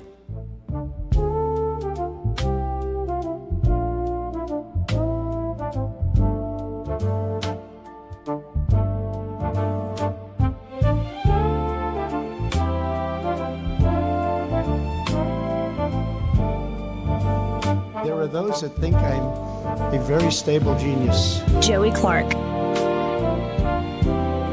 Welcome back. And they're still talking around the Iran thing. Yeah. Think they're actually going to deal anytime soon? me personally, I think they're running out of time. Running out of time, yeah. Because there's a lot of things coming up. We talk about July 4th celebrations, a lot of things coming up this year. Trump is going to do it with or without low gas prices, but for the rest of us to participate, we need the prices to come down. Absolutely, we need the prices to come down. I mean, that's just... But, it's not just the... not just Iran anymore. Apparently, there have been warships moved over to Cuba. I saw that. And yesterday, I played in full and just read the translation. Rubio completely in Spanish, speaking directly to the Cuban people. And I think it actually was a great message. It's kind of ingenious, calling out who exactly is the problem. Yeah. And the organization that's the problem, the energy company over there, is where all the graft, that's the central clearinghouse. Yeah, that's where everybody's getting paid, man. And so the U.S. military has deployed aircraft carrier strike group to Cuba as tensions rise. And yesterday they indicted Cuban communist Raul Castro for 30-year-old murders of American citizens. Okay, I get it. We're trying to take it over. I get it. But when they start labeling these things on these leaders, just what for what? Well, you did do it. Okay. What did Fidel do, and how long did we sit on our hands while Fidel did what he wanted? Right. But that was the whole Cold War with the Soviet threat of missiles and stuff, and the whole, remember the Cuban Missile Crisis? I do remember hearing about it, but this is a different day and age. It was. We needed a Trump then. But here, let's go to one of our favorites on this, who was on the Will Cain show. Oh, Will Cain. Yeah, what a nice man. I remember when he was on Glenn Beck's The Blaze, and he had long hair like me, and I'm like, look at that good-looking guy. He's going places. And now he's like got it all close cropped. And, he's got the Republican haircut now. And he's a God-fearing family man, Methodist, I believe. Yep. He's got this, I think his set is one of the coolest on Fox News. You like it, huh? Yeah, I actually think it's pretty great. When you see he's talking to somebody, but instead of it just being pictured like a split screen, it's like you see the screen he's looking at. I do like that. It's kind of behind the scenes. With almost the granite, or what would that be, concrete? Like a bunker sort of feel? It looks like, it looks like it's supposed to be a bunker. Like reinforced concrete? Plastic, but yeah. It's probably plaster. or stucco? Paper. Paper mache? Yeah. It's like at Blazing Saddles. You go through the wall, throw out your hands, stick out your tush. Anyway. This is Senator John Kennedy on with this nice young man, Will Cain. Communist government in Cuba, frankly, is as dead as Jimmy Hoffa. They just don't know it yet. And my heart will not be full of tears at their farewell. The communist government there is dead for two reasons. Number one, sometimes it takes a while, but eventually the truth wins out. Communism, like socialism, is for morons. And number two, Fidel Castro, the original Castro, was pretty smart. He was evil, but he was smart. But these asshats since then have just been incompetent. They're like three-wheel shopping carts. I mean, they're just incompetent. All they know how to do is oppress people. They take all their money and they give it to the military and the police and themselves. And to hell with the good people of Cuba. And that's not a model for success. And they're gone. And they just don't know it yet. Well, I'm glad I played that clip. I didn't know he was going to say the word asshat. Yeah, well. That's a pretty good word, though. If it wasn't for Iran, I think all this would have been done and over with a long time ago. Yeah, you think so? Yeah. I think we would be planning our vacation in Cuba right now. No, because I actually think Cuba is easier than, keep saying it, the big meal in our hemisphere is Mexico. Yes. Because what a mess that government is over We're struggling this hard with Cuba, and we've cut them all. I mean, basically everybody's cut off. They're literally burning matches for light, but won't cry uncle. So, I mean, it's like, how many things can we do all at once? And it is kind of nuts how many things are up in the air all at once. How quickly Trump is moving on so many issues. So, we'll see. We shall see. I think the Cuba thing actually gets wrapped up pretty soon. Rubio. Mm. And that's the cool part of the story is like the son or grandson of the folks who escaped there is now Secretary of State, still speaks the Spanish. Very fluent Spanish. And no, for all the talk of like who's going to be president and stuff, if Vance does take over the reins, becomes the presidential nominee, and you just make Rubio vice president, and he's still essentially continuity. Still wanted to be my dog. Like continuity of foreign policy, and then all the other jobs he's doing. Essentially have people that he trusts, that he trains up to just keep that continuity of government going. But he's going to have to run Southwest Airlines now.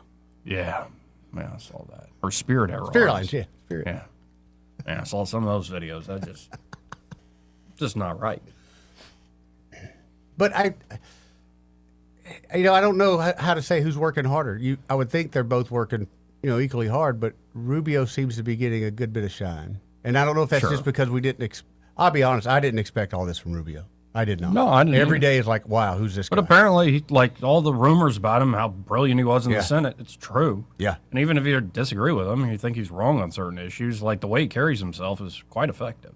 Yes. No, I just see like if they accomplish all this in just this one term, and whether it's Rubio or Vance, I think it's still going to be Vance on top. I think Vance is the one who can actually pull together what is the coalition that won in 2024. That's probably a good point. And but maybe Rubio gives them the run for the money. But just say that that's the ticket. I think you have a continuation of what has already begun under the second Trump. I hope so. And it actually could get back to more domestic policy in the end. Now, of course, the biggest meal on the geopolitical stage is China. And I'm seeing like, what's the headline? Somebody said that she talks trash to Putin about the U.S. You want to hear what the trash talk was? Sure, Joey. This is from CNN. Okay. Yeah. She apparently said to Putin, the international situation is marked by intertwined turbulence and transformation while unilateral hegemonic currents are running rampant. Oh, that was it? I was waiting for the punchline there, buddy. In the face of this, China and Russia should enhance their comprehensive strategic coordination, she said. Wait, so they're just being like leaders of their nations? Yes. I was waiting for some good slam talk. Yeah, the part where they're trash talking us is unilateral hegemonic currents running rampant. How dare they say that about the United States? Our unilateral hegemonic currents are not running rampant. They're running just how they should. How do you spell that, hegemonic? How dare any other leader in the world? Hegemonic. Is that like pasteurization? No, you spell it. It's a weird spelling. IDOIT.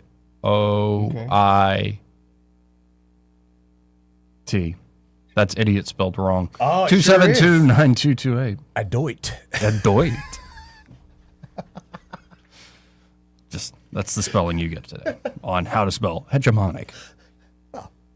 I mean, these are big words. I got to look these up. He's truly dominant, but only in his own mind. This is not trash talk I'm familiar with in Chisholm. So, Yeah, that's what women love, Eddie. A hegemon.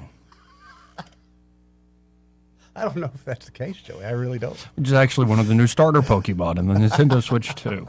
Anyway, we'll be right back after this. He may not know whether he's coming or going, but whether you're going to work or coming home, Greg Budell is there. Mornings, 6 till 9, and afternoons, 3 till 6. Only on News Talk 93.1 FM, WACV.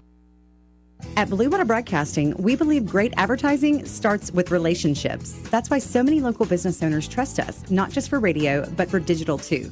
If you're already running digital advertising and you're not seeing results, it may be time to explore your options.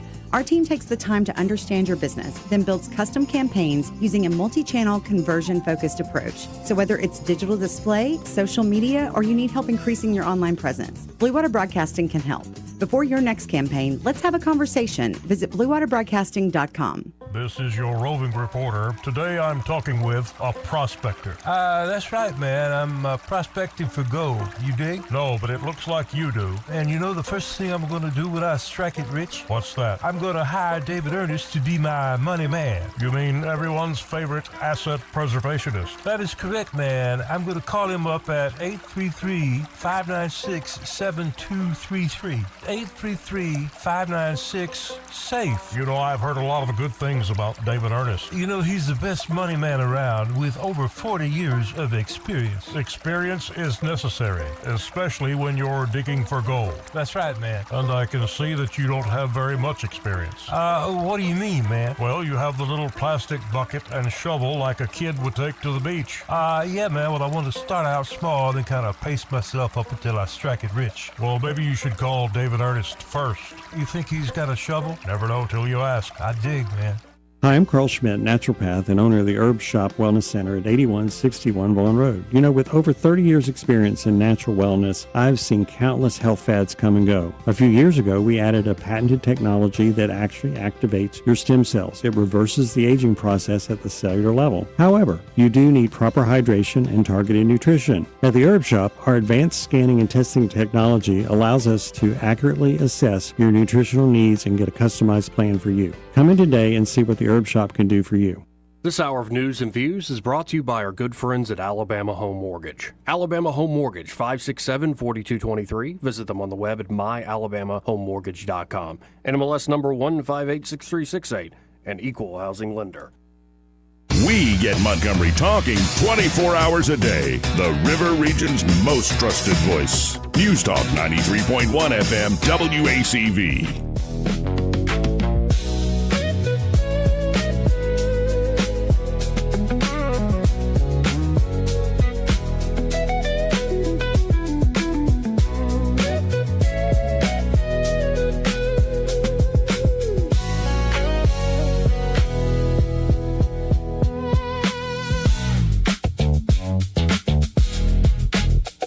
Is cocaine a stronger up? Yeah. So you're way up with cocaine more than anything else you can think of. Cocaine will turn you into a damn owl, homie. You know what I'm saying? Know what I'm saying? Know what I'm saying? Welcome back. Oh, Papa John, I was about to go to you. Patience. Man. No patience. Anyway, welcome back in the program. Oh, there he is. Yeah, let's see. Well, I'll just bring him on. You're on there. Who's this? Hello. I hear a dog in the background. Hey, that's me, Joe. I'm sorry. Hey, Papa John. Operator error. Hey, Eddie, how are you, buddy? Good. Good to hear your voice, brother. I just wanted to tell you, Joey, having listened to you now from the very beginning, you have come so far. I know initially you were somewhere around just trying to make yourself not to be a fool, but you have come so far now. You almost the lead dog in the pack. Mm-hmm. So, and having said that, this part of what I was calling about relates to that. You were mentioning just a minute ago about J.D. Vance and Rubio as being the executive office team. You know, I hate to say it, but we've had some well-experienced, some with good knowledge, some with not so good knowledge in the executive office now for a while.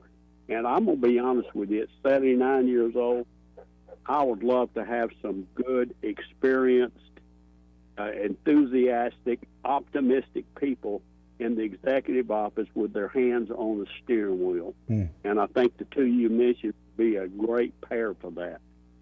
You not got to understand something, that the generation that I'm a part of, the boomers, we're almost gone. A lot of us are, a lot of them are already dead, and the rest of us are not going to be far behind. And unless Jesus comes beforehand, we're going to have somebody here in the United States in the executive office that can find a path that's going to be a profitable for all, a path that's going to be one that can be easily followed by all, and one that's going to be an inspiration to other areas of the world to try to duplicate it.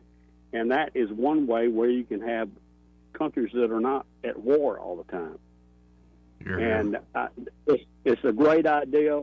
I'm glad you said it because I don't remember anybody else actually going that direction. And I'm going to tell you, the thought of having those two, quote, young men in the driver's seat, to me, is exciting as the current administration. Mm-hmm. So I'm like you. I hope the politics holds up. I hope they will do everything they can to try to make the situation up there more palatable all the time, and maybe in some ways better than it's ever been.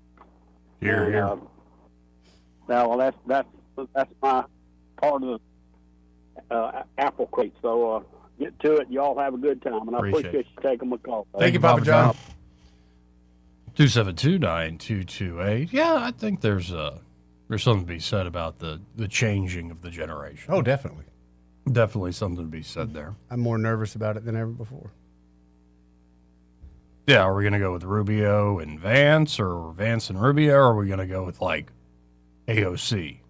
But I think there's also going to be creative ideas. Like, of all people, Jeff Bezos yesterday was saying, why do people, like the bottom 50% of earners pay any income tax?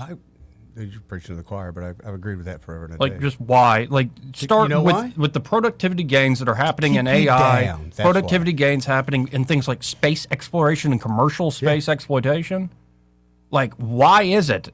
Why not just get rents and licenses off that? That funds a lot of your government, and take your boot off, like, a nurse. Yeah. A single parent, whether it be a female or a male. It's ridiculous. Or a young family. That was one of the biggest things growing up with me and Justin and his mother. We were 19, 20 years old. Man, we were struggling just to struggle. Right. I mean, never thought we'd make it this far. It was a day-by-day struggle. Anyway, we got a whole other hour to do. All right. But first, this entire hour was brought to you by Alabama Home Mortgage. I hate to brag, Joey, and I'm going to. You know, go ahead. Madeline was my baseline for tanness that I was trying to reach. Yeah. And I have surpassed her. You have. I have. And I kind of feel good about it, but also I kind of feel probably shameful that I'm bragging a little bit. But she was my baseline. Mm-hmm. She's a very tan person. Such a great person to be around. I was kind of modeling myself after her. And by the way, she's also really good at the mortgage stuff. Amazing at the mortgage stuff. She's helped me out 3 times. 3 different times. And, you know, one time we did a refinancing. And I had a lot going on, so I didn't have much time to kind of deal with it as much as I wanted to or needed to. But I was able to call Madeline and say, hey, this is where we're at. Can you help us out? Within 2 days, we had everything we needed. 3rd day, we signed a signature. 4th day, we had a check. And they're going to be able to steer you in the right direction, folks. Don't let the national headlines worry you. Don't let the conventional wisdom just kind of floating around out there worry you. Get with a great local group with Kim and Madeline Cannon there at Alabama Home Mortgage. And well, they can help you whether you're looking to buy or refinance. Right. And especially if you're a veteran. They know the latest with the VA home loan programs with the VA mortgage. It really is like the best offer in town. It's the best game in town. Like if you're a veteran and you're not using that, you're leaving money on the table. And so, again, don't waste time with online mortgage calculators or 1-800-lenders and all this crap. It is what it is. Go with the gold standard. That's Alabama Home Mortgage. Just check them out today. You can always just call them direct at 567-4223. That's 567-4223. Or you can apply online. They'll get in touch with you pretty quick after. They will. At myalabamahomemortgage.com. There is a difference in mortgage companies. Let Kim and Madeline prove that to you today. NMLS number 1586368, an equal housing lender. Broadcasting from the Riverside Chevrolet Master Control Center, this is WACV Cusana, News Talk 93.1 FM. When it's Chevy, it's Riverside. With SRN News, I'm Bob Agnew in Washington. President Trump says concern for the people of Cuba is behind the indictment of former Cuban leader Raul Castro. Federal prosecutors in Florida on Wednesday unsealed an indictment charging the former Cuban leader and 5 other people in connection with the Cuban military's fatal downing of 2 planes 30 years ago. 3 people are dead. More than a dozen first responders have been hospitalized after being exposed to an unidentified substance at a mountain air home in New Mexico. State police responded to a house there yesterday after getting a call that 4 people were believed to have overdosed. Elon Musk has announced plans for one of the biggest sales of stock to the public ever, as he will try to share stocks in his SpaceX company. It's been struggling financially, losing $2.6 billion from operations last year. You'll find more of these stories at srnews.com. I talked to a lot of great companies. Very few of them actually literally surprised me, but Fellowship Home Loans sure did. For over 20 years, Mike and Brian and the team there have been helping families do something most people think is more complicated than it has to be. Get into a home, lower their rate, or tap into equity they didn't even realize they had. Everything at Fellowship is done in-house. One roof, one great team, all with a servant-led mentality. From your first phone call to closing, you're going to get people who know you by name. They'll know your situation. They treat you like family. They're also offering a free mortgage checkup right now. Don't miss out. Rates are lower now than if you purchased or refinanced your home in the last few years. Many Fellowship customers are saving hundreds of dollars a month when refinancing, and there are no payments for 2 months. Go to fellowshiphomeloans.com/Mike G, fellowshiphomeloans.com/Mike G, or call 800-510-MIKE, 800-510-6453. Fellowship Home Loans, mortgage lending by the book. Nationwide Mortgage Bankers, DBA Fellowship Home Loans, Equal Housing Lender, NMLS number 8193. The Rich Thomas Weather Network, brought to you by Montgomery Paint and Body. From little fender benders to total body repair, MPB will fix it good as new, maybe better. For 4 decades, the Turner family has been getting you back on the road. Call 279-7325. Rich Thomas Weather. One of the biggest outdoor weekends of the year coming up, and it's a pretty routine summertime forecast. For today, a sun and cloud mix with a high temperature up around 90. A few pop-up random afternoon and evening showers and storms. Some towns get wet, many towns stay dry. High temperatures near 90, lows at night right around 70. And more of the same Friday, Saturday, Sunday, and Memorial Day Monday. Scattered pop-up storms could briefly put a damper on your outdoor plans, but nothing widespread, and highs each day mostly in the upper 80s, lows at night mostly in the upper 60s to around 70. From the Blue Water Weather Center, this is Rich Thomas. Budget Floors and More has the best prices. Carpet as low as 69 cents per square foot. LVP starting at $1.29 a square foot. Sheet vinyl as low as 65 cents per square foot. And the lowest prices on flooring installation supplies. Budget Floors and More across from Del Rey to Publix.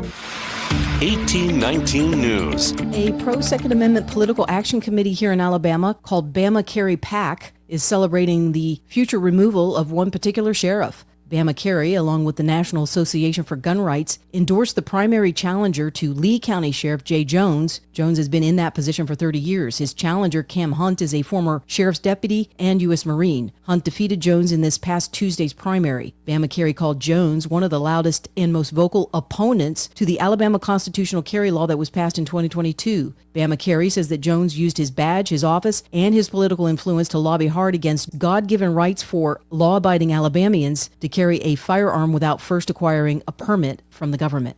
I'll be back with more Alabama stories after this. Did you know that 70% of people experience a potentially traumatic event in their lifetime, and that 6 out of every 100 adults face PTSD every day? Help us bring hope to these survivors by signing up for your Alabama Distinctive PTSD Awareness license plate today. The great thing is you can sign up no matter when your current plate renews, and the first year is complimentary. All you need is your VIN number on hand. Drive awareness, drive hope, and customize your plate today at atease.org. A company that manufactures electric transformers is going to build a large facility in Colbert County. Virginia Transformer will build a 600,000 square foot facility at the Shoals Research Air Park on 90 acres. Once the plant is up and running, it will employ over 1,000 workers. Virginia Transformer will utilize the Norfolk Southern Railways for shipping their product. A Morgan County woman plans to appeal her recent murder conviction by a jury. Jacqueline Scoos was found guilty of a murder-for-hire scheme to kill the father of one of her children, Anthony Shepard. Attorneys for Scoos claim that the judge made several mistakes during that trial that affected their case. I'm Andrea Tice. For more news affecting Alabamians, go to 1819news.com. And while you're there, subscribe to the daily newsletter. This hour of News and Views is brought to you by our good friends at Cole Plumbing, 279-8919. Cole Plumbing is number 1 in the number 2 business. You don't have to dig a hole. They have proprietary pipelining technology. Ask them about their tankless water heaters. Remember, when you have trouble with your bowl, call on Cole. Alabama weather will never fail to surprise you. Our lawns hardly get a chance to have any downtime. This year, save the hard work and aggravation and call Alabama Lawns, the River Region's leader in weed control and fertilization services. What makes Alabama Lawns the River Region's best? It's the people.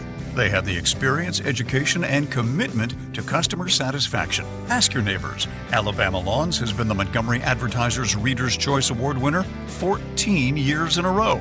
The Alabama Lawn staff is made up of long-term employees and agronomy graduates, and the staff at Alabama Lawns attend annual continuing education classes. It pays to have someone that knows southern grass types and how to keep them green and flourishing. Call Alabama Lawns today at 272-7171 and let them show you real value in lawn maintenance service. Alabama Lawns, the company with black trucks and green lawns. The views and opinions of the following program are solely those of the host and other contributors. These do not necessarily represent those of Liberty Acquisitions 825, Blue Water Broadcasting, its management, staff, or any advertisers.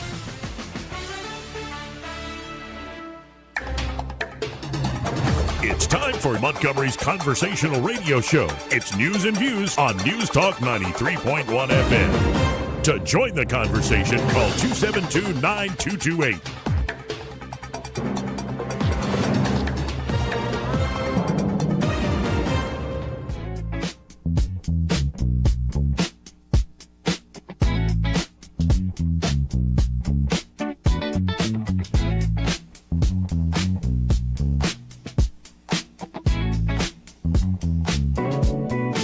Joey Clark. All right. Welcome back, folks. I'm your host, Joey Clark. Eddie Bader in the studio with me. And apparently we got to do a nerd thing. Okay. But it intrigued me. I admit I have not watched this yet. But apparently it is congressional testimony from expert in education that is talking about, for the first time in human history, it's the first generation in human history that is getting dumber after being educated. I can agree with that. So we've been saying that quite a while, though. Well, yeah. Just some of the basics. Go to Walmart, give them the money that's different from the total that's on the register, and let them try to count. And isn't it an old Mark Twain line? Don't let schooling get in the way of your education. Yes. Yeah. Well, let's listen in to this expert. Oh, look, Ted Cruz. Think he's going to be president? Mm-mm. No. And also people think Tucker Carlson's going to be president. No.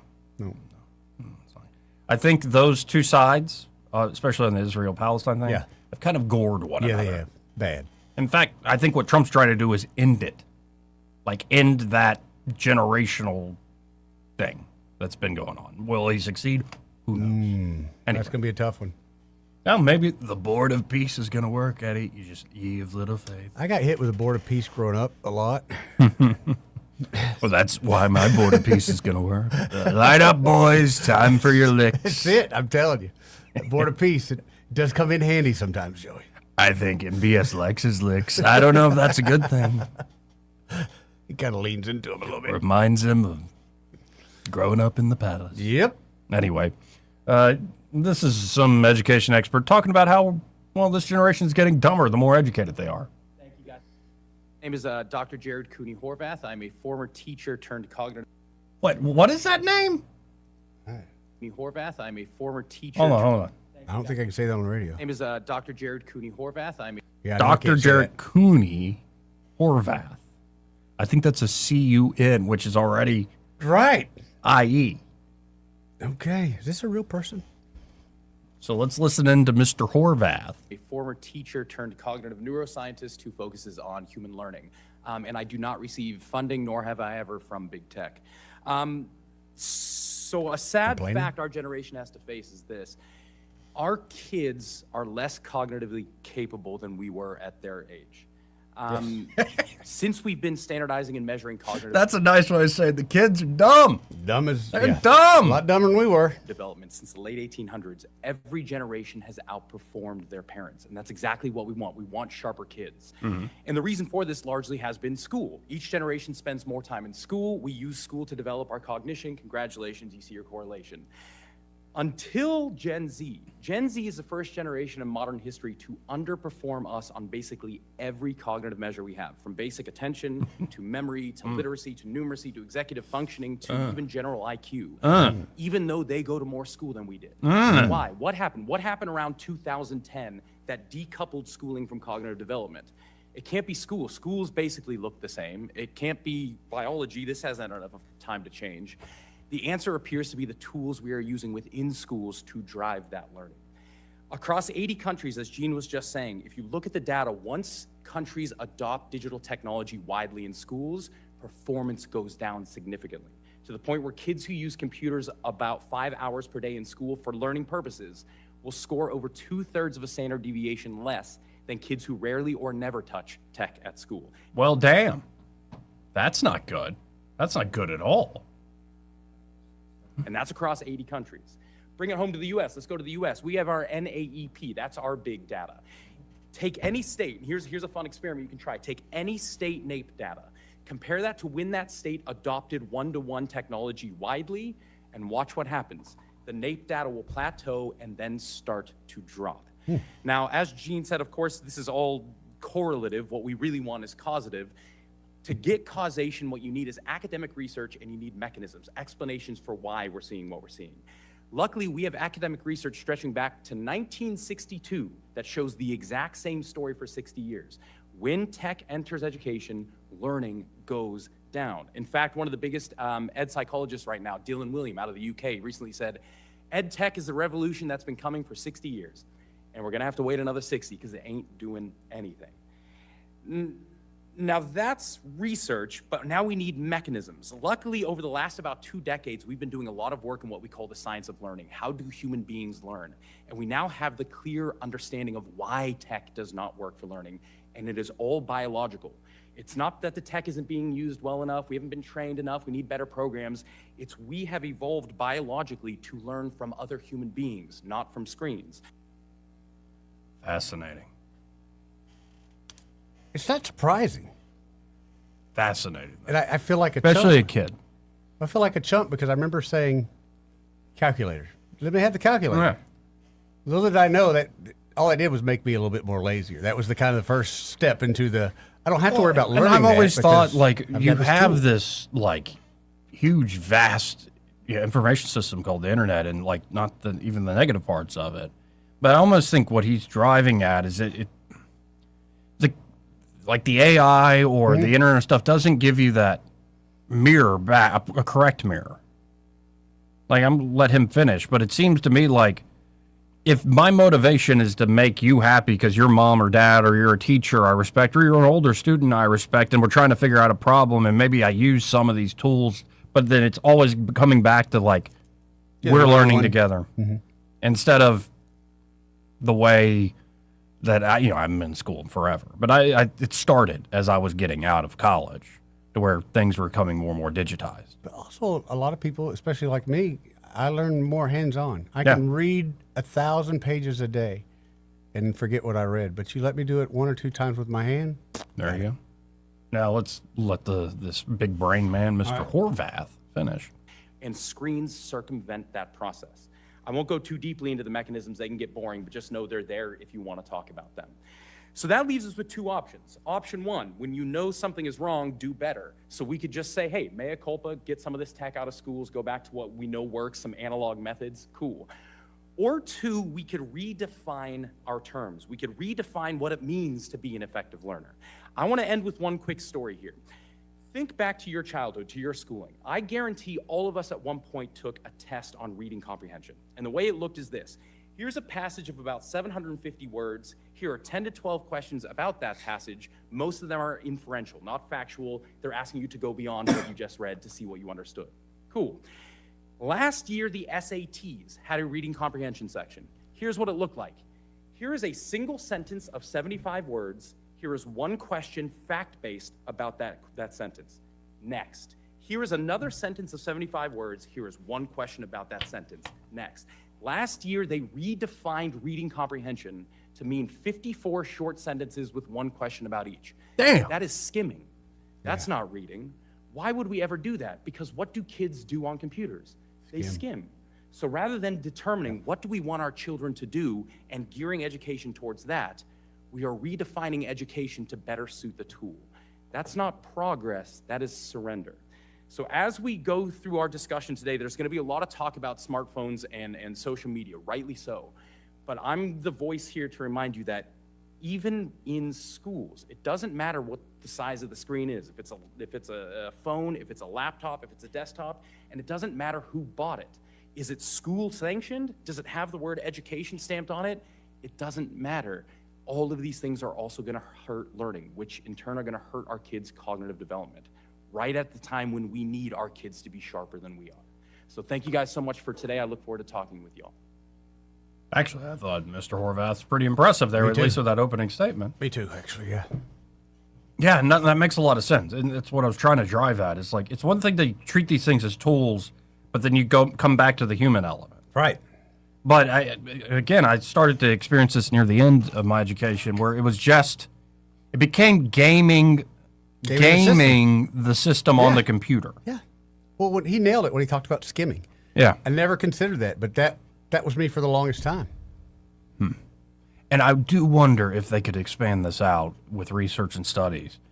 Are there certain, on traditional markers of cognitive development and stuff, we're going way down. Yeah.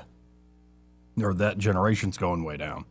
But are there certain things that generation is maybe very capable at doing that older generations are not, that Certainly. isn't accounted for by just age difference? Certainly. Your computers. It's computer technology. Gaming. Right, gaming. Gaming out certain things. Yeah. Like, is there a virtue to skimming that we're maybe giving short shrift to? Now, if that skimming comes at the cost of deep, comprehensive understanding of, say, text and stuff, that's a huge loss. Right.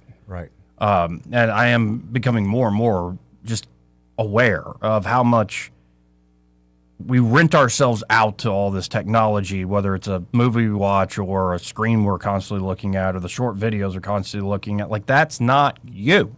And in fact, that's not other people. Even if you're watching other people, so to speak, that's not real. Right. It's more like, it's it's masturbatory. Yeah, it is. In your own head, it is, yeah. Right. It's just so different. Yep. Than like actually, you're watching somebody ski on a short video. It's so different than actually being on Lake Jordan watching somebody ski or doing it yourself, or at least driving the boat. And this is all common sense stuff, but I think that common sense has gone out the window because these things are addictive. Stick shift. Okay?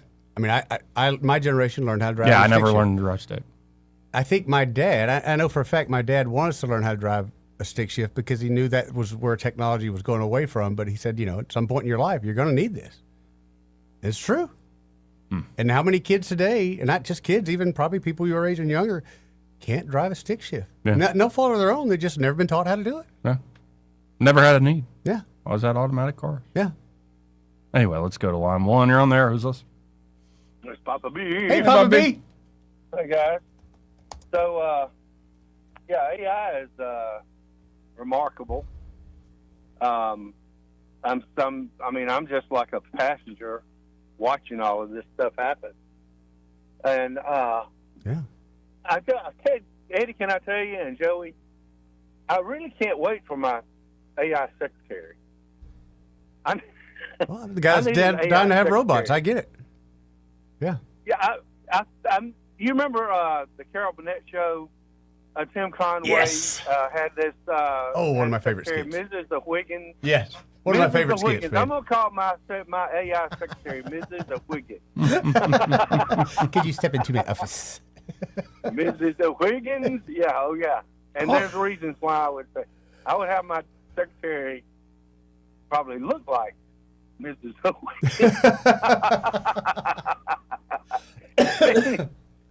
My wife wouldn't want that. Right. Right.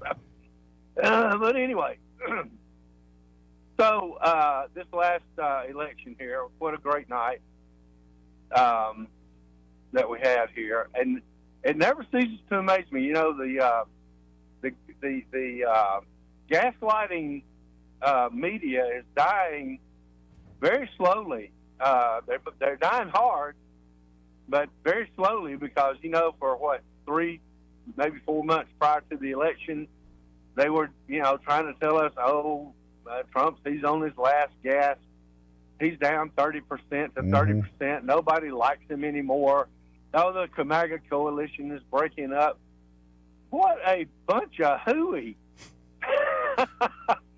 That's really, now, I got to give it to them, though. They got some chutzpah. Just throwing something out there to try to misdirect and mislead the public. That's, been what they've tried to do all along. Right. But, last night, they I mean, the MAGA folks just opened up a can of whoop ass on them, basically. Yeah, I agree, and like that's the strength of the party, where the energy of the party is. I will say the midterms will be more of a real test, because where I've seen the softening or people maybe moving in a different direction is more with independents. So it's very clear that like MAGA dominates the Republican Party. This whole idea that Mike Pence is going to come back and save us from populism by repealing to Ronald Reagan is just not going to work. But you do have to wonder how many independents are like, I've watched Rogan and Tim Dillon, and the Epstein thing sucked, and we're in another war. And like, I'm not saying this should sway your vote one way or the other. I'm just saying that's out there. That's reality, and it could affect things. Yeah. Well, I mean, what it's going to come down to is just who is running, for the office, and who is running for the office of the opposition. I don't care how much you don't like Trump. I mean, if they put Kamala back up, if it were back to the same situation, if they are going to vote, they're going to vote for Trump. They're not going to vote for Kamala, So, I mean, in the same thing, but in the same vein, the Republicans have such a strong message. Look, all you got to do is show that spot. Vote, stand up if you believe that we should be up here for the American people and not illegal aliens. And, that's all you got to do. It's just simple as it can be. And I think that message just, it's hard to beat. So, I was particularly glad to see Cassidy over at in Louisiana? Is that his name? The senator. I can't remember his name. Bill Cassidy lost. Yeah. Bill Cassidy. Yeah.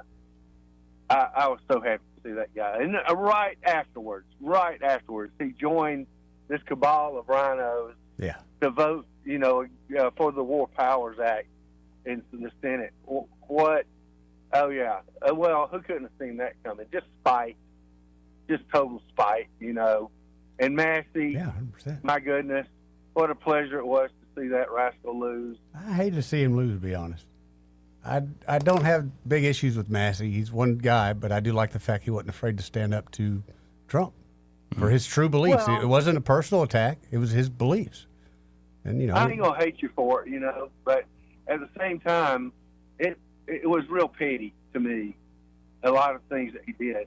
It wasn't about, standing up because of his beliefs. It was standing up because of he just wants to, try to score some points. I don't think that he had that many principles, to be honest with you, but that's something we could disagree on. I'm not going to argue with you about it. But I was glad to see him go. And, the rest of the rhino folks, they're like, man, did they get their butts handed to them on a platter? I mean, whatever they might have been hoping for to happen, with Trump and his, the people he endorsed, they were wrong about that one, Joey. Yep. Big time. And So- a lot of noise out there. And I think there's also all the attempts to drive wedges in the administration itself, like Rubio versus Vance, this sort of, it's not working. And if Trump, if he's able to wrap up this war in particular, get a deal pretty soon, I think that's a huge deal. And because that's what's hurting the economy, keeping the Fed from bringing down interest rates. It needs to be buttoned up and over and done with. Yeah. Well, he's trying, and I know he wants it to happen. We all do. I'm not sure how it will happen. It looks like the Iranians are just that stubborn-headed. But who knows? What do I know? Nothing. I know nothing. But what y'all know, and we're all kind of in the same boat, just watching to see what happens. So, but anyway, all right, guys. Thanks a lot for letting me chime in. Thank you, Always Papa a B. pleasure. Appreciate it, Papa B. See you, brother. 272-9228, 334-272-9228. This part of the program brought to you by Bo Goodson and the Goodson Group. And they're at the Goodson Group. Bo and his team are ready to help you whether you're looking to buy or sell property, houses here in the Montgomery and surrounding areas. Bo's been working in the River Region real estate market for about half a century now, so he's a truly unique understanding of this market. And at the Goodson Group, here's the good news. They not only can help you with buying and selling property, but have management services available should you want to rent out your home, which is a great idea here in the river region. But managing it can be a pain in the butt if you try to do it yourself. Why not, for a reasonable fee, have the Goodson Group manage that rental for you? So whether you're looking to buy, sell, or rent out that place, and you need management services, check out the Goodson Group today, and you can always learn more about them at thegoodsongroup.com or give them a call direct at 551-0225. That's 551-0225. Bo Goodson and the Goodson Group, great sponsor here of the program.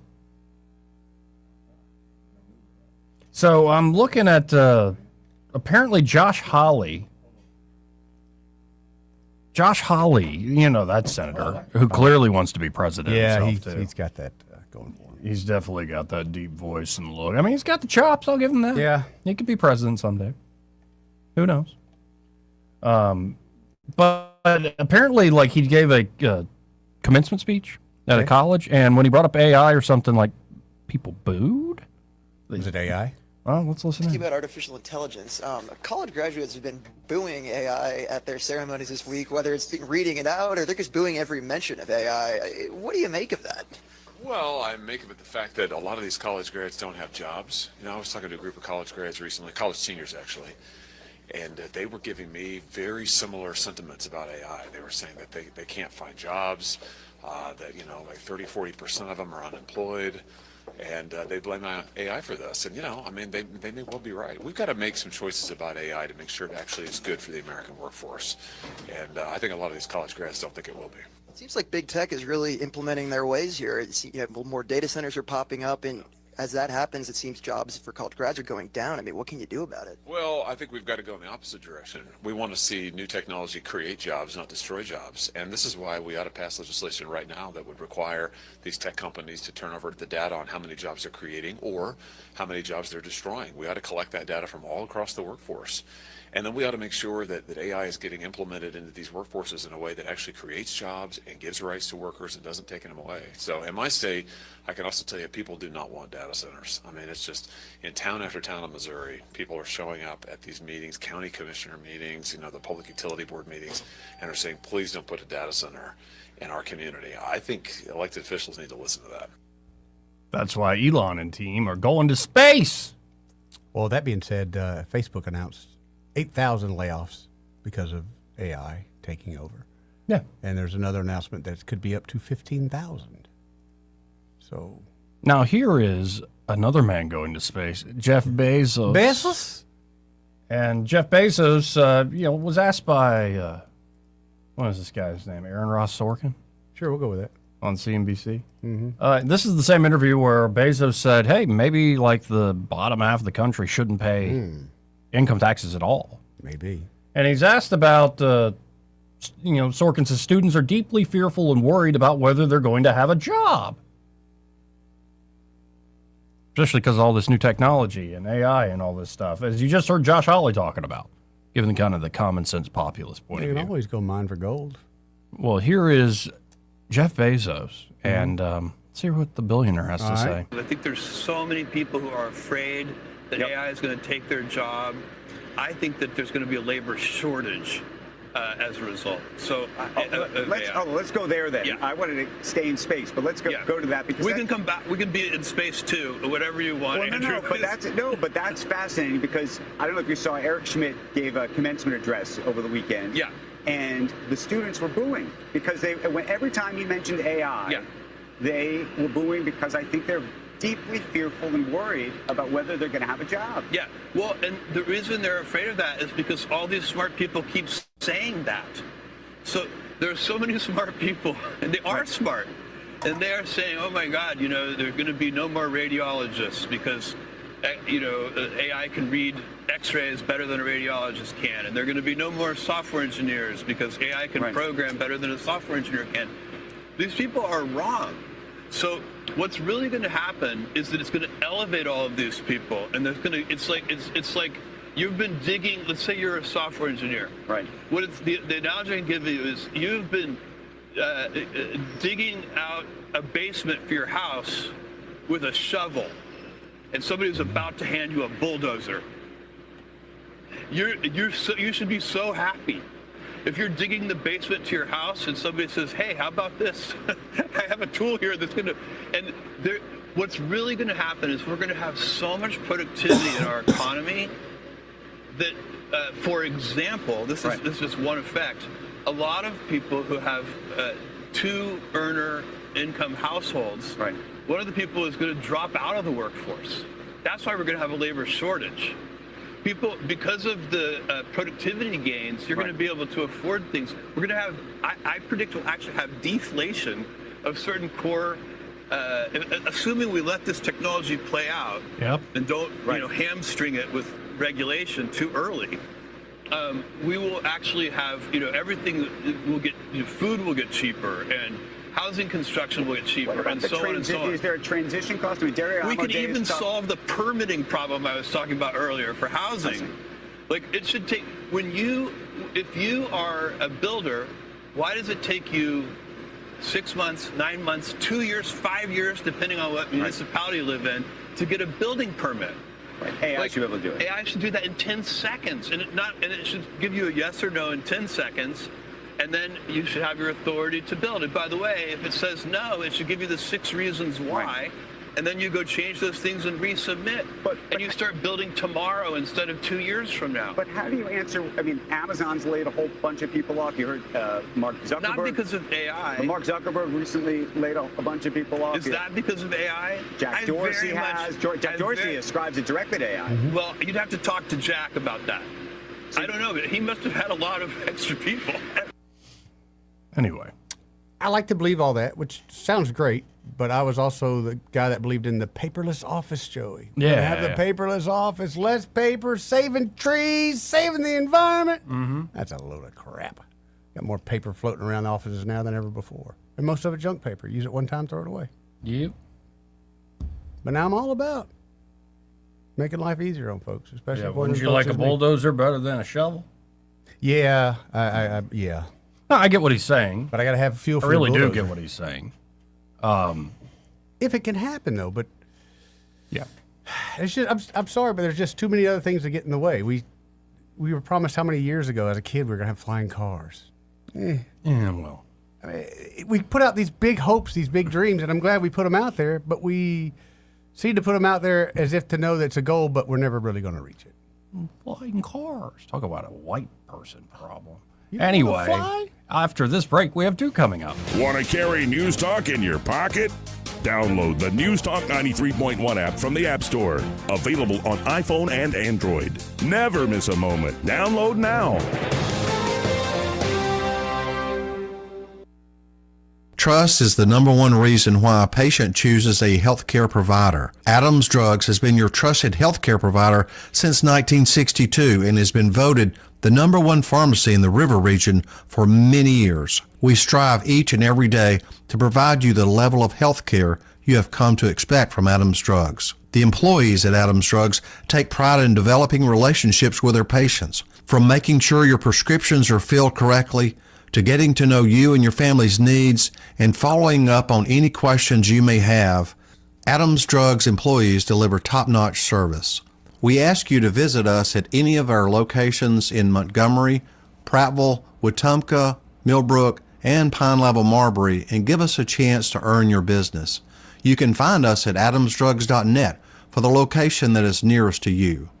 Adams Drugs is your local, independently owned Health Mart pharmacy. Health Mart, taking the time to listen and care. E-Bike Oasis, E-Bike Oasis, E-Bike Oasis, ride for free. E-Bike Oasis, E-Bike Oasis, E-Bike Oasis, ride for free. At E-Bike Oasis, we're more than just Montgomery's best electric bicycle store. E-Bike Oasis offers free 1-hour electric bicycle rentals and a full-service electric bike repair shop. Stop by E-Bike Oasis in Montgomery today for free rentals, repairs, and electric bicycle brands in town. I know that hiring can be challenging. You sort through tons of resumes and you get too many so-so applicants. You're just waiting for someone to match your role perfectly. Well, now, there's a place where you can meet them fast. ZipRecruiter. Need to hire right away. Start your search for strong candidates. The right fit awaits. Build your team, build it sooner. Meet your match on ZipRecruiter. Just head to ZipRecruiter.com/free right now to try it for free. And you're on your way to meeting your match. 4 out of 5 employers who post on ZipRecruiter get a quality candidate within the first day. So try it now. Go to ZipRecruiter.com/free. Once again, that's ZipRecruiter.com/free. Meet your match on ZipRecruiter. Try it free. Congressman Barry Moore has always delivered for Alabama. As a member of the House Freedom Caucus, Barry Moore earned a score of 100 from Heritage Action for protecting our values. He's helped thousands of Alabama families, fought for our veterans as a veteran himself, and secured millions for infrastructure, first responders, and public safety. Barry Moore helped pass Trump's One Big Beautiful Bill, delivering tax cuts for hardworking Alabama families, and stood strong to secure our borders. Now, Barry is taking that fight to the United States Senate. Barry Moore will defend our freedoms, defend the Second Amendment, protect our children, stand up for parents, and keep boys out of girls' sports while continuing to cut taxes and lower prices. Endorsed by President Trump, Barry Moore is a proven conservative Alabama can trust. I'm Congressman Barry Moore. I've rolled up my sleeves in Congress, and I'll keep fighting for Alabama in the U.S. Senate. I'm Barry Moore, a conservative fighter, and I approve this message. Approved and paid for by Barry Moore for U.S. Senate. This is your roving reporter, and today I'm talking with a political activist. That's right, man. And could you please explain to us your red cap with the letters MMRGA? Yeah, man, this is my MARGA hat. MARGA? Yeah, man, that stands for Make My Retirement Great Again. I see. And to do that, what you need to do is call David Ernest, the asset preservationist. That's right, man. You can call David at 833-596-7233. That's 833-596-SAFE. And I understand that's a toll-free number. Yeah, man. Get David Ernest on the case, and your retirement will be great again. And you make these hats? I do. Here's a whole pile left from the last administration. And they say CPWABD. Yeah, man. Corn Pop was a bad dude. And as you said, there's a whole pile here. Well, there wasn't much demand. I can dig it. This hour of News and Views is brought to you by our good friends at Cole Plumbing, 279-8919. Cole Plumbing is number 1 in the number 2 business. You don't have to dig a hole. They have proprietary pipelining technology. Ask them about their tankless water heaters. Remember, when you have trouble with your bowl, call on Cole. Weather, a service of H&H Carpets, where right now, get a load of this, listen close, you get a house full of carpet for $19.95 installed. Unbelievable. They're located at 6450 Atlanta Highway, just across from Walmart. Rich Thomas weather. Well, hi, everybody. I had to bump up the weekend rain chances, and I know that's not the news you want to hear on a big weekend like this. The chance of showers and thunderstorms will continue well into the evening hours tonight before dying out. Overnight low temperature down to about 69. Then for tomorrow, Friday, Saturday, Sunday, and Memorial Day Monday, better than normal rain probabilities with showers and thunderstorms likely at times, locally heavy downpours, highs in the middle 80s, lows tonight in the upper 60s to around 70. Just be flexible with your plans. Not much change Tuesday. From the Blue Water Weather Center, this is Rich Thomas. Big dreams for your home on a tight budget? ASE's $26.26 as you covered. Unlock your home's equity with just $26 in closing costs. No fees, no headaches. Visit your local ASE branch today. Federally insured by NCUA, Equal Housing Lender. NMLS number 420259. If it concerns your community, you'll hear about it on News Talk 93.1. News Talk 93.1 FM WACV.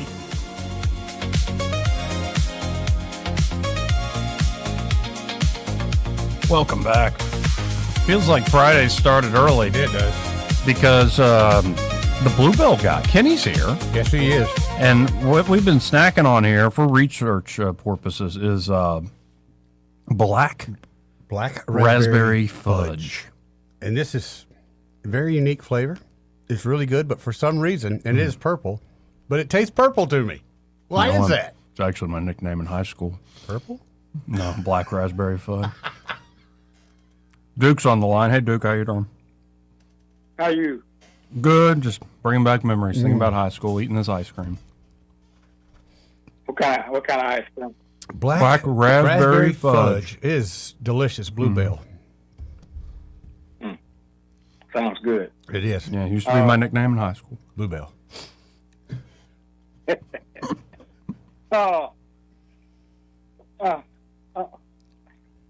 Ted Cruz. Ted Cruz is on my mind for a minute. Okay. I don't know why. Ted Yeah, okay. Cruz, because now, Papa B, I know you mean well. But it's not all right for another grown man to knee drop down for another man. Ooh. I mean, he's making it sound like it's all right for Ted Cruz to bow down to a man who dogged him out and his family out and everything, you know. And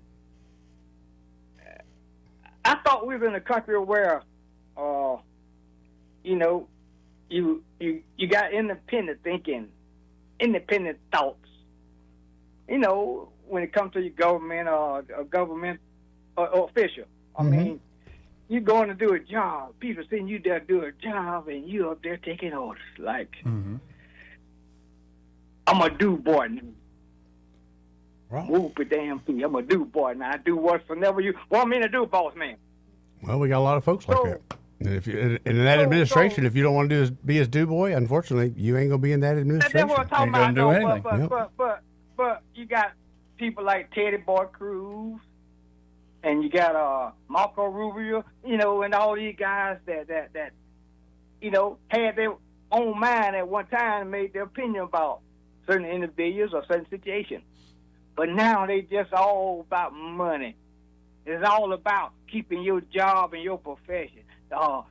You want to, can't do it. I can't do that, Eddie. I can't. Damn that money.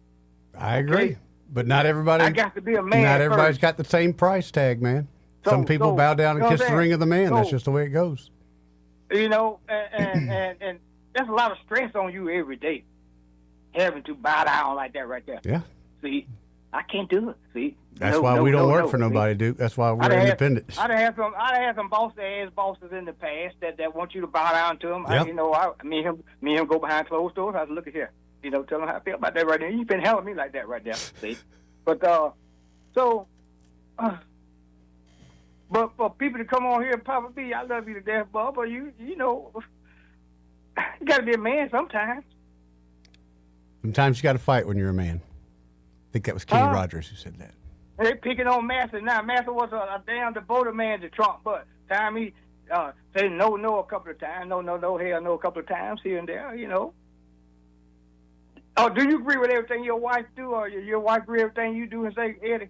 I agree with everything my wife does 100%. She is always the rightest one. I'm always the one in the wrong. That's what I'm saying. Mine too, but what I'm saying, I'm talking every little bit of thing though. She ain't right about everything now. Yes, she is, Duke. She listens to this radio show, so she is right about everything all the Eddie time. know what to say, don't you, boy? Thank you. Thank you. But no, I agree with you 100%. I've had people that try to push you like that. You know my point I'm making. Yeah. To be a man, you got to stand up. You know what I'm saying? Your wife tell you go and ask somebody at work hurt their feelings. You know, she was letting this guy flirt with her at work, okay? And this guy make a pass at her because she let him flirt. Then she wants you to come up there and whip his ass, okay? You're not going to do that, are you? No. That's what I'm saying. Not every little thing. You can't agree Okay, on I would. Yeah, I would. Who am I kidding? My wife told me to come up there and whoop somebody's ass. I'd be there in a minute. You know what to say, though. Yes. I mean, but then you find out that he just said, nice morning. Right. And you're like, well, I'm not going to beat up Bobby for I've had to apologize after whooping the wrong ass before. It happens. Well, you know, but, you know, there comes a time where you got to be you. You do. But, Duke, not everybody's that way, man. I mean, I know it's sad, but not every man's got that same spinal cord. But how in the hell one man got this kind of power on everybody on his side? Because they want the power too. Yeah. Because they want the power too, and if you want the power before you can lead, you got to learn to obey. Yeah, you got to bow down and kiss the ring of the man sometimes, man. I thought this stuff went on in other countries right here, but I heard these same individuals, some of them, talk about, you know, how Putin and all these people in China got their people bowing down to them, doing what the hell they want them to do. So we're no different, are we? No, we're all human beings. Right. And that's kind of built in. Huh? We're all human beings. That's kind of built in. I know we're always human beings, but you know, but however, Duke, aren't we acting like those folks in these countries that we always dogging out? Well, they're humans too, but yeah, we have hierarchy. We have people that we essentially bow down to, but we do it slightly different. They tend to be a little more. They kill a little more. yeah, I guess that's the nicest way to put it. Yeah. We tend to destroy reputations, like dogging out your wife and saying, "Lying Ted, he holds the Bible high and he lies." Lock you up, or whatever, you know. Yeah, but it right. As All right, opposed to they like Putin always will like- literally poison your ass and kill you. Yes, in another country. Right. See, you know, but It's it just gangster. made my stomach hurt. It did something to my stomach when I heard Papa B. It did something to my stomach. So I just, You know that from anywhere, though, Duke. That's just old school gangster. If you got to go ask the Godfather, God forbid, on the day of his daughter's wedding for a favor, aren't you going to come to the Godfather's beck and call when he asks for a Yep. favor in return? You have to. those kind of cats right there do something to you right there. So no. So, You know, but then you're making the great You know. point, and it's to your point of you wouldn't deal with that. You wouldn't ask that favor. But Rubio and Cruz and all of them playing this game are all asking those favors. Yep. Margaret Taylor Greene was able to walk away. Oh, but I don't know, Duke. Well, keep she- looking about this. Well, I mean, she used to do CrossFit, that gay exercise thing. She has a strong back, and I Also think got a a strong-willed. big payday. Tucker Oh, Carlson was yeah. able to walk away. Tucker Carlson was able to walk away, and Megyn Kelly. It's easier to walk away when you got was able a to pocket full of walk cash away. waiting for you on the other side. A lot easier to walk away That's then. what I'm saying. See, that's what I'm saying. People get blinded with money, see, instead of dignity and pride about themselves, you know, and no. Mm-mm. Well, not everybody would be rather be prideful and broke. Some people would be fine of being hell, rich and going there. I'd be and happily sold broke. out. I'd be happily broke, though. I'd be happily broke. See what I'm saying? See, I have my damn peace of mind. That's all you know, got. You give me can't eat a little piece of jack- mind. give me a A little piece of jack mind down won't the keep you out of the road, rain. Oh, come on. He eats pretty good Give me and a little stays jack out of the down rain, road too. and Maybe bury somewhere, you know, and hell, I'd be happy. See. Everybody's Let me different. get off here, man. It just Appreciate upset when I hear folks. No, I talk get you, Duke. Oh, you got to do what the master said do. Do what the master said do. Damn the master. What the master do all the time, you know. Want me to do all the time. I almost said something. See you, brother. Later, Dick. This part of the program brought to you by Josh and Leslie Ryder there at Dillon Rings. And at Dillon Rings, they can help you across the board with all your jewelry needs. Oh, yeah. Incredible selection they put together. Beautiful selection. From high-end to everyday jewelry items, one-of-a-kind pieces, and then stuff like, charm bracelets, starter set sort of stuff. Really fun. Or maybe you're looking for some repair work. Like that ring, a gem is, it's getting loose? Yeah, it's like jingling in there, and it's like, I'm not supposed to be wearing a jingle bell. That's not good. It's not seated correctly anymore. Right. Or it could be that ring is cutting off the circulation because your fingers got fat. Well, it happens. Certain times of the year, I get a little bloated, Joey. A little water weight. Or gets on me. maybe you lost a bunch of weight. Oh, yeah. And now it's loose. It's going to fall off. You don't want to lose, especially a wedding don't ring do or that, something right. like that. Wedding band. Right. They can resize that and make it look beautiful, too. Mm-hmm. Or it could be you have a piece of jewelry you wear all the time. You wear it every day. It looks like you've been doing that every day for years. A little ragged. What if it could shine and shimmer like it's brand new again? They can do that with a spa treatment there at Dillon Rings. Seriously, anything to do with jewelry, just stop by. Any questions you got old jewelry, you want to get appraisals for jewelry you haven't had checked out in a while, they can help you. So stop by today, 119 Brown Springs Road here in Montgomery, just off Atlanta Highway. And they also do amazing custom design. Yes, they do. And be sure to tell them, Josh and Leslie, that Joey and Eddie, those fellas on the radio, sent you. We'll be right back after this. He may not know whether he's coming or going, but whether you're going to work or coming home, Greg Budell is there. Mornings, 6 till 9, and afternoons, 3 till 6. Only on News Talk 93.1 FM, WACV. For too long, Alabama's statewide news companies have shamed us for our conservative Christian values. Alabama deserves a news company that cherishes our culture, a company that isn't bought and paid for by the powers that be.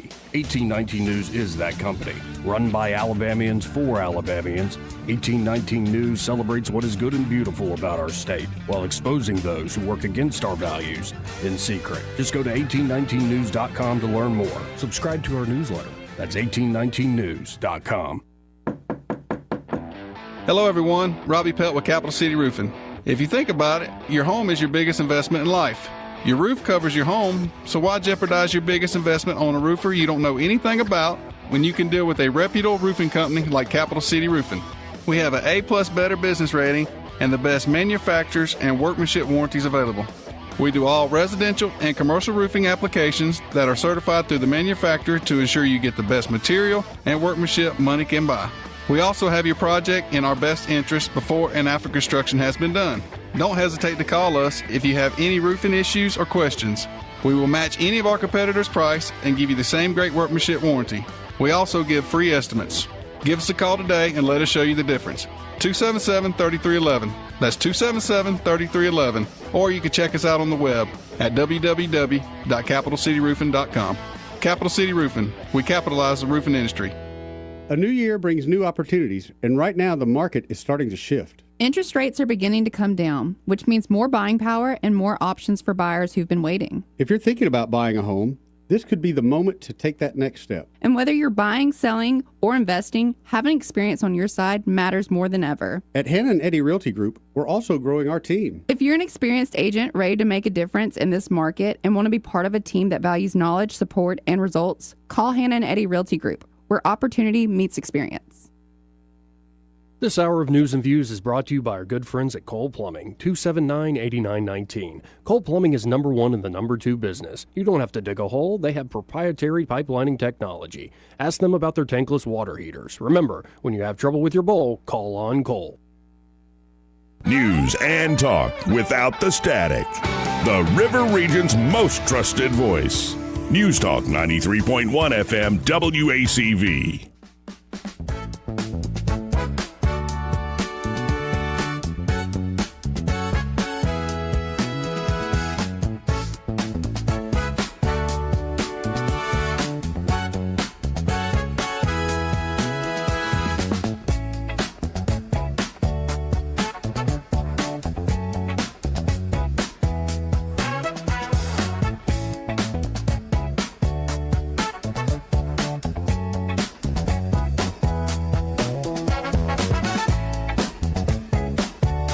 Joey Clark. Welcome back. 272-9228. If you want to get in on the conversation, that's 334-272-9228. I think we're trying to get Ray Bowles on the phone here.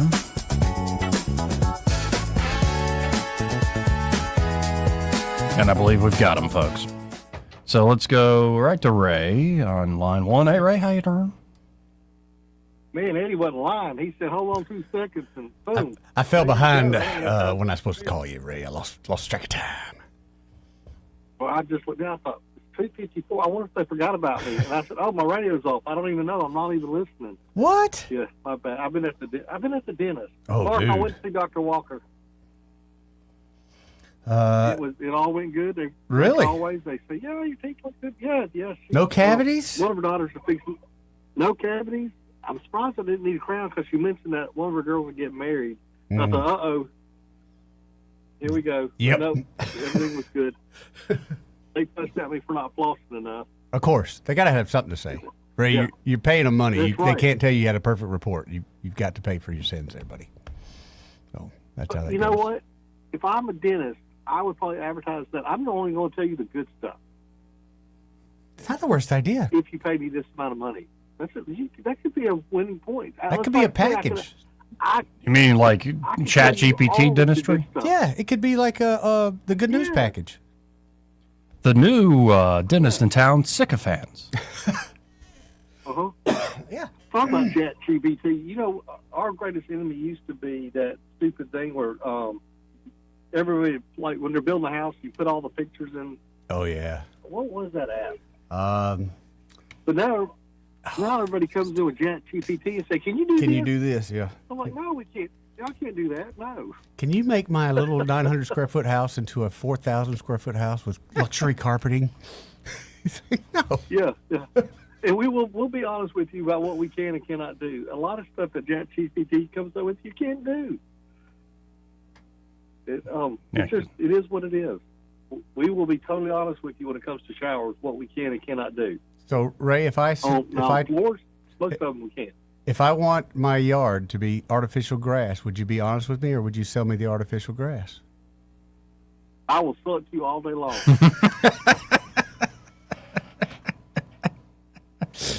Gonna look good, Eddie Bader. That's good to know. Good to know, Ray. Yeah, I did put some artificial grass in my courtyard, and I tell you, I love that stuff. How long, I mean, honestly, in Alabama, what kind of lifespan can you get out of it just because of the sun fade? Probably 5 years. Oh, wow. That's a lot better than I thought. I just didn't want to take my lawnmower weed eater in there. Yeah, it was genius. 5 years ain't bad. So it was thick, and if the dog's accident have an accident on it, it's got rocks under it, so it just pours right through. Can you cut a few holes? I'm trying to make a putt-putt course. Yeah, good putt-putt course. Yeah. I've done that before too. For several people put a hole in there. I did think about after I built it, just going out sticking flags out in the yard like I had a golf course. And tell people I lived on a golf course. That would be fun. Like stupid money. Like you're out on the town, you meet some guy, and you're like, "Want to go back to my place, play some putt-putt?" Got a 9-horse or 9-hole course. Yeah. We don't even have a. You don't. I wasn't even going to put holes in the yard. I was just going to get the flags and stick them around. I got a cat on the 9th hole that sits there and judges us. Everyone does. Yeah. just so I can brag that I live on a golf course and not even have. I don't golf. What do I know? You have holes out there? Well, guys, seriously, if y'all need a floor, call us 285-8117. We'll be glad to come out and give you that free measurement. Tomorrow is Friday. We're going to be closed Saturday and Monday, and be back to work on Tuesday. Again, that's 285-8117, and be sure to tell them you heard Ray Bowles on the radio with Joey and Eddie. Guys, y'all have a great day. You too, Ray. See you, brother. Clark, we're pretty much out of time, but I just wanted to say hi to you and Hey, hi to Clark. her. Hey, Clark. Hello. Hey, we're pretty much out of time, but I just want to say hi. I can drop this quick. Okay. You were asked if you always agreed with your wife. You may or may not, but you do not openly contradict her when it would be to the detriment of the family. Good point, Clark. Very good point. So, with regards to the removal of the medicine, Massey, there's that. Mm-hmm. You're making a lot of sense. I agree. Making a lot of sense. Yep. Keep those fights private. Yeah, but when she There tries you to go. invite in like a witch to say your fortune, like, honey, we're not doing that. Anyway. Y'all take care.